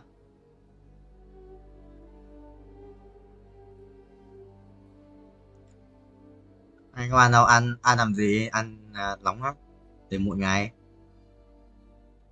Rồi anh vẫn đẳng cấp hơn à? Anh em tao hỏi mấy chuyện à? Ba chửi luôn không? Thằng ấy chửi, nó chửi trước lấy lại thế không? Chửi trước lấy lại thế.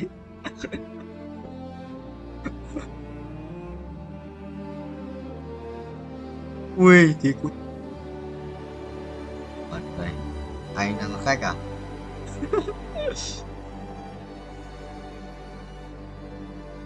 Cái mắt xếp lộn đấy. Làm hiền giả, xin ra làm hiền giả đồ đẹp mùi quần của anh đéo nữa. Tàn thua thằng nào nữa, phút thì phụ đời, không mày đánh game quá đen. Rồi, phút đi. 3 tỷ tư à? Anh còn 1 tỷ rưỡi, 1.000 tỷ, 1.500 tỷ nữa sao? Đúng nha. Sao? Vì bớt lần tư thì bớt lần tiếp theo chắc phải 15.000 tỷ đấy. Chôn. Noob. Hả? Kìa. Kể sức mạnh bao nhiêu? Kể sức mạnh bao nhiêu? Còn pet à? Còn pet một con mythic, 2 con legend đấy. Là một con 2,5m, 2 con 1m. Nhưng mà cái sức mạnh bay của anh là 23,15 tỷ.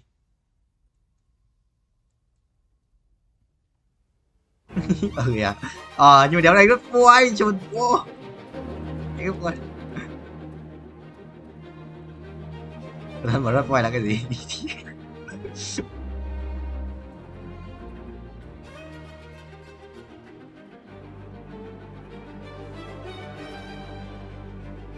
Rồi. Nhưng mà nó FPS rồi. Cái thằng cầm súng mà không phải nhân vật chính à? Trời nhỉ à?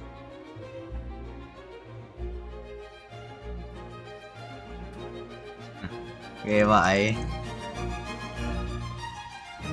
16 lap à? 6 tuổi à? Sắp rồi. Sắp 19. À. Wow, nó sẽ mấy anh em bình.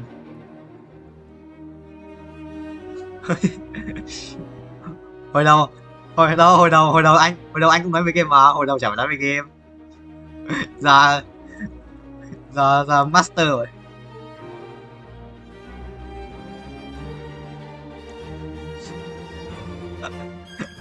Rồi ăn. Đều hiểu. Ấy à, anh nên để là 5 hiện tại hay là lắp thằng này lên 5 vườn cái.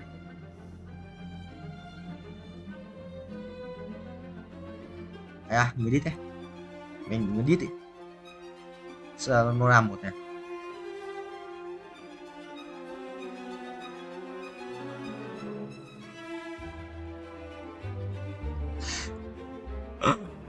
Chuẩn không? Mẹ hỏi đéo rồi đây. Ôi rồi. Nó quay xong lỗi.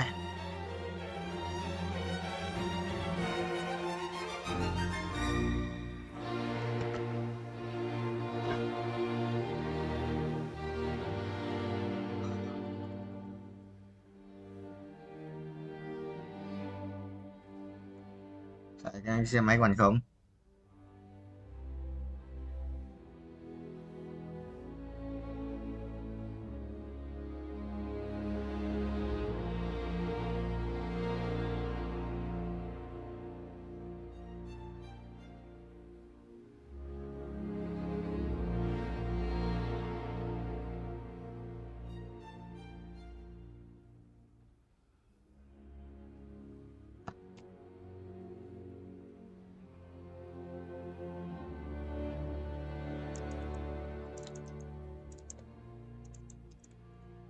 Vâng. Làm sao